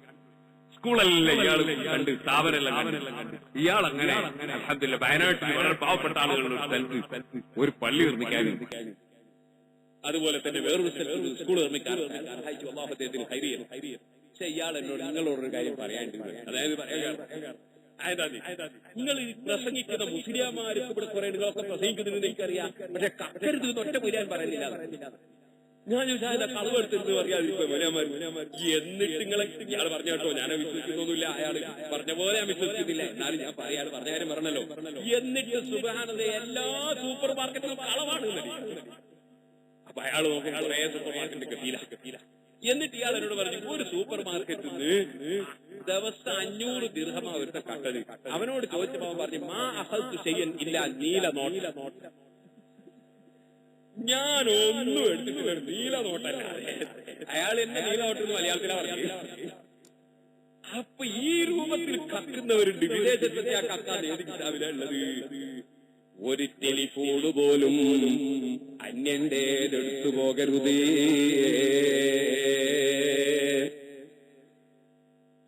ഞാനൊരിക്കൽ എന്റെ പ്രവർത്തനത്തിന്റെ തുടക്കകാലത്ത് UAE ഒരു സ്ഥലത്ത് പോയി. അപ്പൊ വയതിന് പെർമിഷൻ എടുത്തു, വയത് പറയുന്ന പെർമിഷൻ എടുത്തു. ഇന്നത്തതുപോലുള്ള സംവിധാനങ്ങളൊക്കെ കുറഞ്ഞ കാലമാണ്. അപ്പൊ നോട്ടീസ് ഇറക്കണം. അപ്പൊ ഒരാളെന്നോട് പറഞ്ഞു, നമ്മള് കുറെ ആളുകൾ ഫോൺ ചെയ്യാം, പല കമ്പനീന്റെ ഓഫീസിലും ജോലി ചെയ്ത് തൊഴിലാളികളുണ്ട്, അവർക്കെല്ലാം ഫോൺ ചെയ്യാം. എന്താന്ന് അപ്പൊ അവരെല്ലാം അവിടുന്ന് ഫോട്ടോ കോപ്പി എടുത്തിട്ട് നോട്ടീസ് ചെയ്തിട്ടുണ്ട്. ഫോട്ടോ കോപ്പി എടുക്കുന്ന കടലാസ് എവിടുന്നായിരിക്കും? അത് ഈ കമ്പനിയിലായിരിക്കും. ഈ കമ്പനിയിലെ കടലാസ് എടുത്തിട്ട് നമുക്ക് ഫോട്ടോ കോപ്പി നോട്ടീസിന് ഫോട്ടോ കോപ്പി എടുക്കാൻ പറ്റുമോ? അതാ കമ്പനിയുടെ മാനേജറോട് ഉടമസ്ഥനോട് സമ്മതം ചോദിച്ചിട്ടുണ്ടാവും. സമ്മതം ചോദിച്ചാൽ അവരുടെ സമ്മതിക്കുന്നു. അവര് പിന്നെ നമുക്ക് നോട്ടീസ് ഇറക്കാൻ പറ്റുമോ? നമുക്ക് ഹലാലല്ലാത്ത വഴിയിലൂടെ ഒരു നയാകാശ് സമ്പാദിക്കാൻ പറ്റുമോ? ചെയ്യുന്നത് ശരിയാകണ്ടേ സുഹൃത്തുക്കളെ? ഹലാലാകാത്ത ഒരു നയാകാശ് നമുക്ക് ജായിസാകോ? അതുകൊണ്ട് തന്നെ അല്ലാഹുവിന്റെ റസൂലിന്റെ കരാറ്, വലാ തസ്രിഫൂ, നിങ്ങൾ കളവ് നടത്തരുതേ. വലാ തസ്നൂ, നിങ്ങൾ അവിഹിത ബന്ധത്തിലേർപ്പെടരുതേ. നിങ്ങൾ വ്യഭിചാരം നടത്തരുതേ. എന്റെ സഹോദരിമാരെ, സഹോദരന്മാരെ, ഒരിക്കലും അവിഹിത ബന്ധത്തിലേർപ്പെടരുതേ. നബിതങ്ങൾ നടത്തുന്ന കരാറാണ്, ബദരീകളോട് വരെ നടത്തുന്ന കരാറാണ്. വലാ തഖ്തുലൂ ഔലാദകും, നിങ്ങളെ മക്കളെ നിങ്ങൾ കൊന്നു കളയരുതേ. മക്കളാർക്കും കൊല്ലുവത്താതെ എത്രയാ കൊല്ലുന്നത്? മഞ്ചേരിന്നൊരു സ്ത്രീയായ ഡോക്ടറിനെ വിളിക്കുകയാണ്. ഇതൊന്നും കളവല്ല, ടൊക്കുള്ളതാ പറയുന്നത്. ഞാൻ ഈ വേദനയൊക്കെ കളതരം പറഞ്ഞ ആവശ്യമുണ്ടെങ്കിൽ ഒരു ഡോക്ടർ വിളിക്കുകയാണ്. അവര് പ്രസവ സംബന്ധമായ വിഷയങ്ങൾ സ്പെഷ്യലൈസ് ചെയ്ത ഡോക്ടറാ. പെണ്ണ വിളിച്ചിട്ട് പറയണം, ഉസ്താദെ ഒരു സങ്കടം പറയാൻ വിളിച്ചാണ്. അവള് പറയാണ്, പർദ്ദ ധരിച്ച പെണ്ണുങ്ങന്മാർ എത്രയോ വരുന്ന ബാറ്റിലുള്ള കുട്ടീനെ കൊന്നുകൊടുക്കാൻ. ചിലപ്പോ ഹൈന്ദവ സ്ത്രീകളും വരുന്നുണ്ട്. ഹൈന്ദവ സ്ത്രീകളോട് നമ്മുടെ സ്വന്തം മക്കളെ വാറ്റിട്ട് കൊല്ലരുത് എന്ന് പറയുമ്പോ അവര് പലരും എന്നാ വേണ്ടാന്ന് പറഞ്ഞ് തിരിച്ചു പോകുന്നുണ്ട്. ഈ പർദ്ദട്ട പെണ്ണുങ്ങന്മാർ അത് അംഗീകരിക്കുന്നില്ല. അവർക്ക് കൊണ്ടുകൊടുത്തേ പറ്റി. അവർ നിങ്ങളതിന് നിൽക്കരുതേ. ഇല്ല, ഞാനിതുവരെ ചെയ്തിട്ടില്ല ഉസ്താദേ. അവിടെ നിങ്ങൾ വയലും പറയണോ? ഈ ഡോക്ടർ എന്നോട് വിളിച്ച് പറയാ. അത് പറയുന്ന സമയത്ത് ഞാൻ പാറക്കടോ പൊന്നംകൊട്ടവക്കറ അതിന്റെ വീട്ടിലുള്ളതെന്ന് എന്റെ ഇപ്പോഴത്തെ ഓർമ്മ. എനിക്ക് പറഞ്ഞു വരുന്നത്, അപ്പൊ എന്റെ ഉമ്മമാരെ, മക്കളെ വയറ്റിലിട്ട് കൊല്ലുന്നവരില്ലേ, വലാ തഖ്തുലൂ ഔലാദകും. ഡോക്ടർമാരെ കൂട്ടത്തിൽ 2 സൈസ് ഉണ്ട്. ചിലര് നല്ല ബോധമുള്ള ഡോക്ടർമാരാണ്. അൽഹംദുലില്ലാ, നമ്മുടെ SYSന്റെ 60ാം വാർഷിക സമ്മേളനം നടത്തിയപ്പോ നമ്മൾ ഒരൊറ്റ സ്ഥലത്തും അതാ വേറൊരു സംഘടനയിലുള്ളവരെ ചീത്ത പറഞ്ഞിട്ടില്ല, ഒരാളെയും കുറ്റം പറഞ്ഞിട്ടില്ല. നമ്മളെ സമ്മേളനം കണ്ടവർക്കും കേട്ടവർക്കും അറിയാം, നമ്മളെത്രയോ പാവപ്പെട്ടവർക്ക് വീട് നിർമ്മിച്ചു കൊടുക്കാൻ സാന്ത്വന പ്രവർത്തനത്തിന് മുതിർന്നു. നമ്മളെത്രയോ ഗവൺമെന്റ് ആശുപത്രികളിൽ വാർഡുകൾ നവീകരിച്ച് സാധുക്കൾക്ക് ചികിത്സാ സൗകര്യം ചെയ്തു. അതുപോലെ നമ്മൾ എത്രയോ കൃഷിത്തോട്ടങ്ങൾ ഉണ്ടാക്കിയിട്ട് വിതരണം ചെയ്തു. വേറെ ചില ആളുകൾ നമ്മള് പച്ചക്കറിത്തോട്ടം, അതേ സമയത്ത് ചിലര് പച്ചക്കറിത്തോട്ടം നടത്തുന്നുണ്ടാകാം. അവർക്ക് പുറത്തു കൊടുക്കട്ടെ. സഹോദരന്മാരെ, അങ്ങനെ നല്ല കാര്യങ്ങൾ മാത്രം ചെയ്തുകൊണ്ട് SYSന്റെ 60ാം വാർഷിക സമ്മേളനം നടത്തിയപ്പോ നമ്മൾ പ്രൊഫഷണൽസിനെ വിളിച്ചുകൂട്ടി, ഡോക്ടർമാര്, എഞ്ചിനീയർമാര് തുടങ്ങിയവരെ വിളിച്ചുകൂട്ടി, മത്സ്യത്തൊഴിലാളികളെ വിളിച്ചുകൂട്ടി, വ്യാപാരികളെ വിളിച്ചുകൂട്ടി അവർക്കൊക്കെ ഉത്ബോധനങ്ങൾ നടത്തുകയും അവരെ ദീനീ രംഗത്തേക്ക് നല്ല നിലക്ക് കൊണ്ടുവരാനുള്ള പരിശ്രമങ്ങൾ നടത്തി. എല്ലാവർക്കും അറിയാമല്ലോ, അന്ന് വന്ന കുറെ ഡോക്ടർമാരുണ്ട്. ആ ഡോക്ടർമാർക്ക് ക്ലാസ് എടുക്കുന്ന സമയത്ത് വിനീതനായ ഞാൻ പറഞ്ഞു, നിങ്ങൾ പരിശോധിക്കുന്ന സമയത്ത് ബിസ്മില്ലാഹിർ റഹ്മാനിർ റഹീം എന്ന് ചൊല്ലിയിട്ട് നിങ്ങൾ കുഴലെടുത്ത് നെഞ്ഞത്ത് വെച്ചാൽ ആ രോഗിയുടെ മനസ്സിൽ അല്ലാഹുവിനെ സംബന്ധിച്ചുള്ള ഒരു ബോധം വരും. നിങ്ങൾക്ക് നിങ്ങളെ സംബന്ധിച്ചുള്ള വിശ്വാസം വർദ്ധിക്കും. നിങ്ങൾ ഈ ബിസ്മി ചൊല്ലുന്നത് കേട്ട ആ മരുന്ന് ചെല്ലും പൂരിക്കുമ്പോൾ ഞാനും ബിസ്മി ചൊല്ലണമെന്ന് രോഗിക്കും ബോധം വരും. രോഗം മാറ്റുന്നവൻ അല്ലാഹ് മാത്രമേ ഉള്ളൂ. ഡോക്ടർക്ക് രോഗം മാറ്റാൻ കഴിയൂല. അതേ മരുന്നിന് രോഗം മാറ്റാൻ കഴിയൂല. ഒരു മുസ്ലിയാർക്കും കഴിയൂല. പല രോഗവുമുള്ളവർ എന്നോട് ദുആ കൊണ്ട് വസിയ്യത്ത് ചെയ്യാറുണ്ട്. എന്റെ കൈക്കൊരു ചെറിയ രോഗമുണ്ട്, ഇന്ന് വരെ മാറ്റാൻ എനിക്ക് കഴിഞ്ഞിട്ടില്ല, അല്ലാഹു മാറ്റി തരട്ടെ. കലീമുല്ലാഹി മൂസ അലൈഹി സ്വലാത്തു വസ്സലാമിന് രോഗമുണ്ടായി. അല്ലാഹുവേ എനിക്ക് സുഖമില്ലെന്ന് പറഞ്ഞപ്പോ അല്ലാഹു തആല മരുന്ന് പറഞ്ഞു കൊടുത്തു. മൂസാ നബി ഇസ്ലാം പോയി ആ മരുന്ന് കഴിച്ചു, രോഗം മാറിപ്പോയി. കുറെ ദിവസം കഴിയുമ്പോൾ വീണ്ടും ആ രോഗം വന്നു. മൂസാ നബി ഇസ്ലാം പോയിട്ട് ആ മരുന്ന് പറഞ്ഞു കഴിച്ചു, മാറിയില്ല. അള്ളാഹിനോട് ചോദിച്ചു, പഠിച്ചവനെ എന്റെ രോഗം മാറിയില്ല, നീ പറഞ്ഞ മരുന്ന്. മൂസാ നബി അന്ന് ഞാൻ പറഞ്ഞിട്ട് കഴിച്ചതാ, ഇപ്പൊ നിങ്ങളെ വകയെ കഴിച്ചതാ. അന്ന് ഞാൻ പറഞ്ഞിട്ട് കഴിച്ചതാ, ഇപ്പൊ ഞാൻ രോഗം മാറ്റി. ഇപ്പൊ നിങ്ങളെ വകയിൽ കഴിച്ചതാണ് മരുന്ന്. രോഗം മാറ്റൂല. രോഗം മാറ്റുന്ന കൊടുത്ത ഒരാളുണ്ട്. അദ്ദേഹം സൗദി അറേബ്യയിലാണ്. ഞാൻ അയാളെ ഇതുവരെ കണ്ടിട്ടില്ല. പലപ്പോഴും അയാൾ സ്പെഷ്യൽ ഭക്ഷണം കൊടുക്കും. അദ്ദേഹത്തിനെ ഞാൻ ഇതുവരെ കണ്ടിട്ടില്ല. അദ്ദേഹത്തിന്റെ ഒരു പ്രതിനിധി അവിടെ വന്നിരുന്നു. അദ്ദേഹത്തിന് വേണ്ടി പ്രാർത്ഥിക്കണമെന്ന് എന്നോട് പറഞ്ഞിരുന്നു. അദ്ദേഹം അൽഹംദുലില്ലാ അദ്ദേഹത്തിന് ഒരുപാട് ഫലം കിട്ടിയെന്ന് ഈ വന്നാൾ എന്നോട് പറഞ്ഞു. പടച്ചറബല്ലേ കൊടുക്കുന്നത് നമ്മളെ കൊണ്ട് കൊടുക്കാൻ കഴിയോ? നാദാപുരത്ത് വന്നിട്ട് ഒരാളെന്നെ പരിഹസിച്ചു. പലരും സദസ്സുകളിൽ നിന്ന് നേരത്തെ പൈസ തരുമ്പോ ഞാൻ എന്റെ കീസയിലിടാൻ വേണ്ടി പറയുന്നത് എടുത്തു കാണിച്ചിട്ട് എന്നെ പരിഹസിച്ച് ചിരിച്ചു. സുബ്ഹാനല്ലാഹ്. പിൽക്കാലത്ത് അദ്ദേഹം എന്തായി എന്ന് എനിക്കറിയില്ല. പക്ഷേ അന്ന് ഞാൻ എന്റെ പ്രസംഗത്തിൽ പറഞ്ഞു 2 ലക്ഷം ഉറുപ്പികൾ ഒരു മാസത്തിൽ സിറാജുകൾക്ക് നേരത്തെ കിട്ടുന്നുണ്ട്. അത് റബ്ബ് ചെയ്ത നിയമത്താണെന്ന് പറഞ്ഞു. അൽഹംദുലില്ലാ. ഇപ്പോൾ ഞാൻ പറയട്ടെ, ഒരു മാസത്തിൽ 25 ലക്ഷം ഉറുപ്പികോളം മാസത്തിൽ നേരത്തെ കിട്ടുന്നുണ്ട്. 65 ലക്ഷം ഉറുപ്പികോളം ചെലവിന് വേണം. അതുകൊണ്ട് എന്റെ കയ്യിൽ ധാരാളം ഉണ്ടാവുന്ന വിചാരം കടം വാങ്ങാൻ വേണ്ടി വരണ്ട. നിങ്ങൾ എന്റെ അടുത്ത് വന്നാച്ചപ്പോ ഞാൻ നിങ്ങളോട് കടം വാങ്ങി എന്ന് വരും, അല്ലെങ്കിൽ സംഭാവന ചോദിച്ചു വരും. കാരണം അത്രയും കടങ്ങളുണ്ട്. കടങ്ങൾ അല്ലാഹു വീട്ടി തരട്ടെ. ഓ സുഹൃത്തുക്കളെ, ഞാൻ പറഞ്ഞു വന്നത് ഫലം കൊടുക്കുന്ന രാജാവ് അള്ളയാണ് കേട്ടോ. ഈ പാനൂരിൽ മാക്കൂൽ പീടികലുണ്ട്. അലിഹാജി മക്കയിലാണ് അദ്ദേഹത്തിന് കച്ചവടം. ഞാൻ രാജാവ് അള്ളയാണ് കേട്ടോ. ഈ പാനൂരിൽ അദ്ദേഹത്തിന്റെ കയറ്റിയിലുള്ള കച്ചവടക്കടയിൽ പോയി. ഞാൻ അദ്ദേഹത്തിന്റെ കയറ്റിയിലുള്ള കച്ചവടക്കടയിൽ പോയി അദ്ദേഹം എനിക്ക് മൊയ്തു ഹാജിയെ കാണിച്ചു തന്നു. ഈ സാഹസിൽ മൊയ്തു ഹാജി ഉണ്ടോന്ന് എനിക്കറിയില്ല. ഡോക്ടർമാര് വലിയ പ്രശ്നം പറഞ്ഞപ്പോ സിറാജുലേക്ക് നേർച്ചയാക്കി ആ എയർപിന് കേറി വന്ന് വായിലൂടെ പുറത്തുപോയി. അപ്പൊ ഡോക്ടർമാർക്ക് വലിയ അത്ഭുതമുണ്ടായി. അദ്ദേഹത്തെ ചൂണ്ടിക്കാണിച്ചിട്ട് എന്നോട് പറഞ്ഞു, 2 പേരും ഇന്നും ജീവിച്ചിരിപ്പുണ്ട്. അവരുടെ ടെലിഫോൺ നമ്പർ എന്റെ ടെലിഫോണിലുമുണ്ട്. ഞാനിത് പറഞ്ഞു വന്നത് അല്ലാഹുവാണ് ഫലം കൊടുക്കുന്നവൻ, ഞാനല്ല. എന്റെ കയ്യിലെ രോഗം മാറ്റാൻ എനിക്ക് കഴിഞ്ഞിട്ടില്ല. കൊടുക്കുന്ന രാജാവ് ഒന്നേ ഉള്ളൂ, തടയുന്നവൻ ഒന്നേ ഉള്ളൂ. പടച്ചറബേ, ഞങ്ങളെ ദുആക്ക് നീ ഇജാബത്ത് തരണേ. ഞങ്ങളെ അമലുകൾ നീ സ്വീകരിക്കണേ. ഞങ്ങളെ റസീവർമാര് വീടുകൾ കയറി ഇറങ്ങുമ്പോ, അതുപോലെ കടകൾ കയറി ഇറങ്ങുമ്പോ, വിദേശങ്ങളിൽ ചുറ്റിക്കറങ്ങുമ്പോ, അവിടെ എല്ലാം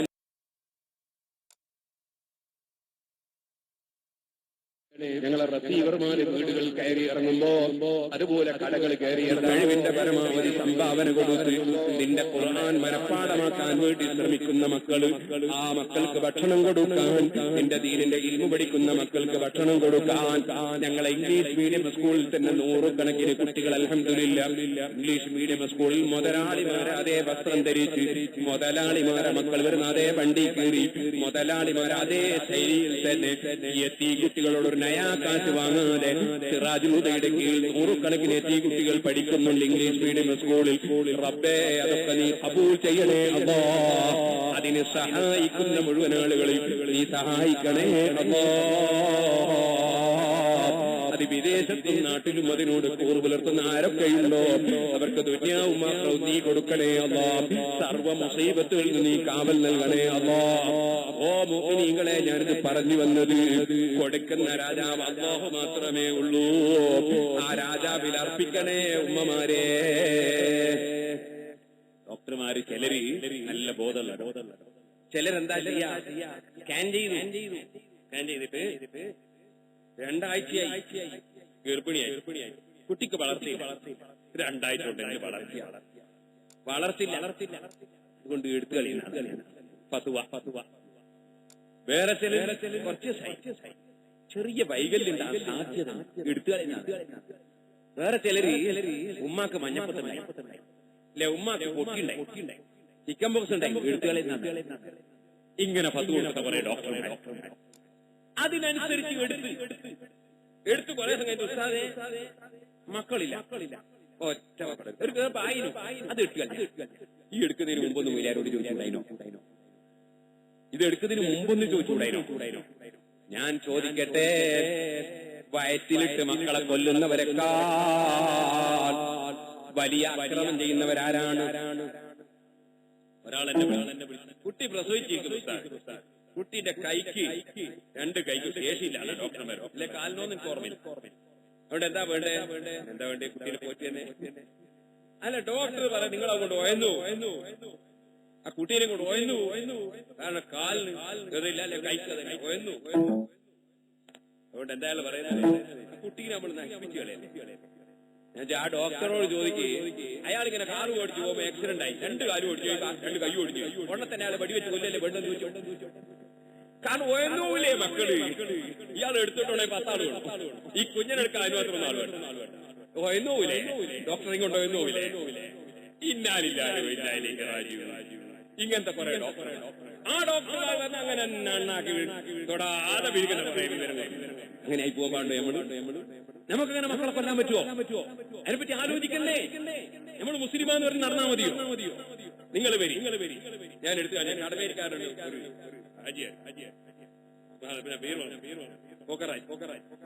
അയാളുടെ വരുന്നത് നല്ല സുന്ദരനായ മകനെ. ഉസ്താദെ ഇതിനെ പയറ്റുന്ന ഡോക്ടർമാര് പറഞ്ഞപ്പോ ഉസ്താദ് എഴുതി തന്ന് ഞങ്ങളിവിടെ നേർച്ചയാക്കി, ഒരു പ്രശ്നമില്ലാതെ കുഞ്ഞിനെ കൊണ്ടുവന്നിരിക്കുന്നു, ഒരു കുഴപ്പമില്ല. അങ്ങനത്തെ എത്ര കുട്ടികളെ എന്റെ മുമ്പിൽ കൊണ്ടുവന്ന് എനിക്കറിയാം. അല്ലല്ലേ ഞാൻ ചോദിക്കട്ടെ, നമ്മക്കൊരാൾക്ക് എന്തെങ്കിലും അബദ്ധം വരുമ്പോഴേക്കാൾ പഠിപ്പിക്കൂലേ?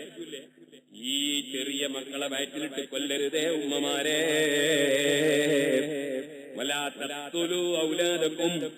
ബദരീങ്ങൾ അടക്കമുള്ള സദസ്സിൽ അല്ലാഹുവിന്റെ റസൂൽ വാങ്ങുന്ന കരാറാണ്, നിങ്ങളെ മക്കളെ നിങ്ങൾ കൊല്ലരുതേ.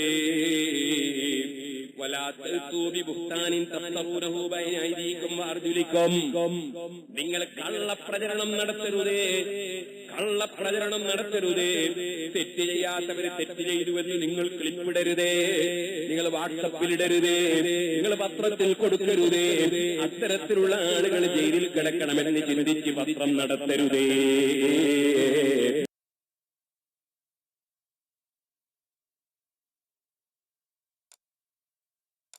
അത്തരത്തിലുള്ള കാര്യങ്ങൾ ചെയ്യരുതേ. വല്ലാത്തരത്തിലുള്ള കാര്യങ്ങൾ ചെയ്യരുതേ. ഓ പ്രിയപ്പെട്ട ഉമ്മമാരെ, സ്വന്തം ഭർത്താവിനെ വഞ്ചിച്ചുകൊണ്ട് അന്യപുരുഷനുമായി ഇടപെട്ട് സന്താനം ജനിച്ചിട്ട് നിങ്ങളെ കുട്ടിയാണിതെന്ന് പച്ചക്കള്ളം പറഞ്ഞ് ഭർത്താവിനെ വഞ്ചിക്കരുതേ. വഞ്ചന നടത്തരുതേ. കുപ്രചരണം, കള്ളപ്രചരണം നടത്തരുതേ.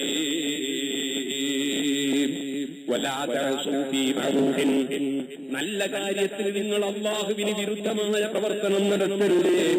നന്മകളിലാണ് നിങ്ങൾ പ്രവർത്തനം നടത്തേണ്ടത്. വിധങ്ങൾ നടത്തുന്ന കരാറാണ്. ഈ കരാറുകൾ പറഞ്ഞ ശേഷം അവിടുന്ന് പറഞ്ഞു,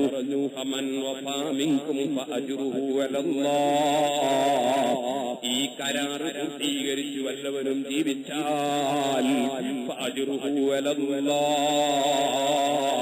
അവന്റെ പ്രതിഫലം അല്ലാഹുവിനടുക്കലാണ്. എന്താ വായിച്ച ഹദീസ്? അർത്ഥം വെച്ച് അള്ളാഹുവിന്റെ അടുക്കലാണ്. അലാന്ന് പറഞ്ഞാൽ മേലെയാണെന്ന് വിചാരിച്ച് നെഞ്ഞു കൈവിട്ടുന്ന ആൾക്കാർ ഹലാക്കൊക്കെ മേലെ നർത്തല്ല. ഫാജ്റുഹു അലല്ലാഹ്, അതേ അല്ലാഹുവിനടുക്കലാണ് നിങ്ങൾക്ക് പ്രതിഫലം. ഷാഫി ഇമാമിന് വിവരല്ലാഞ്ഞിട്ടല്ല നെഞ്ഞിന്റെ കൂടെ കൈകെട്ടാൻ പറഞ്ഞത്, അലാ സദ്രി എന്ന ഹദീസ് കാണാഞ്ഞിട്ടല്ല, അതിന്റെ ശരിയായ അർത്ഥം അറിഞ്ഞതുകൊണ്ടാണ്. 4 മദ്ഹബിന്റെ ഇമാമിങ്ങളിൽ ഒരാളും നെഞ്ഞത്തെ കൈവെക്കണമെന്ന് വിധിക്കാതിരുന്നത്. അവർക്ക് വിവരമില്ലാഞ്ഞിട്ടല്ല, അറബി ഭാഷ അറിയുന്നത് കൊണ്ടാണ്. ഇരിക്കട്ടെ, ഹദീസിൽ പറഞ്ഞ വാചകം ഫാജ്റുഹു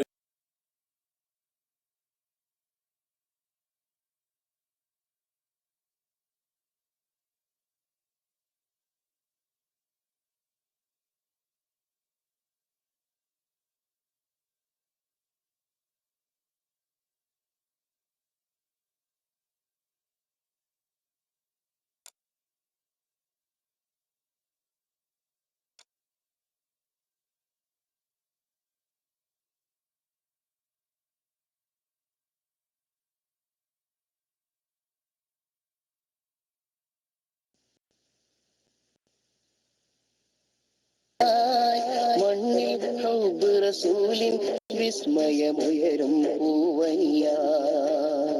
മണ്ണും വിണ്ണും മിന്നും താരകമൊന്നായി പുഞ്ചിരിയായി. മണ്ണിൽ ഹൗബ് റസൂലിൻ വിസ്മയമുയരും പൂവയ്യ. സച്ചരിതരവർ ചരിച്ചൊരു സരണിലൊത്തുകമികീടാം.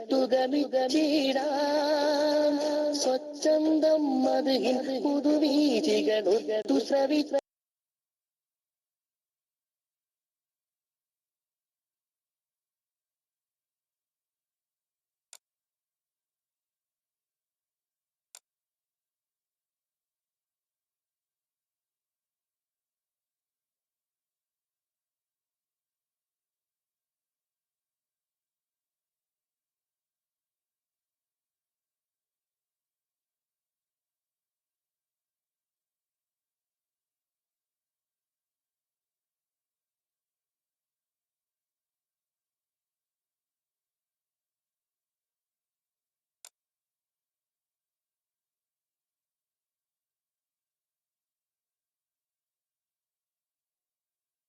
ലൈവ് കൊടുത്തിരുന്ന ഞാൻ നേരത്തെ ശബ്ദം കേട്ടു. ഞാൻ മൈക്ക് റിലീസ് ചെയ്യാം. കരീം ബഹ്റൈനി എന്ന് പറഞ്ഞ ഐഡിയ ആണോ?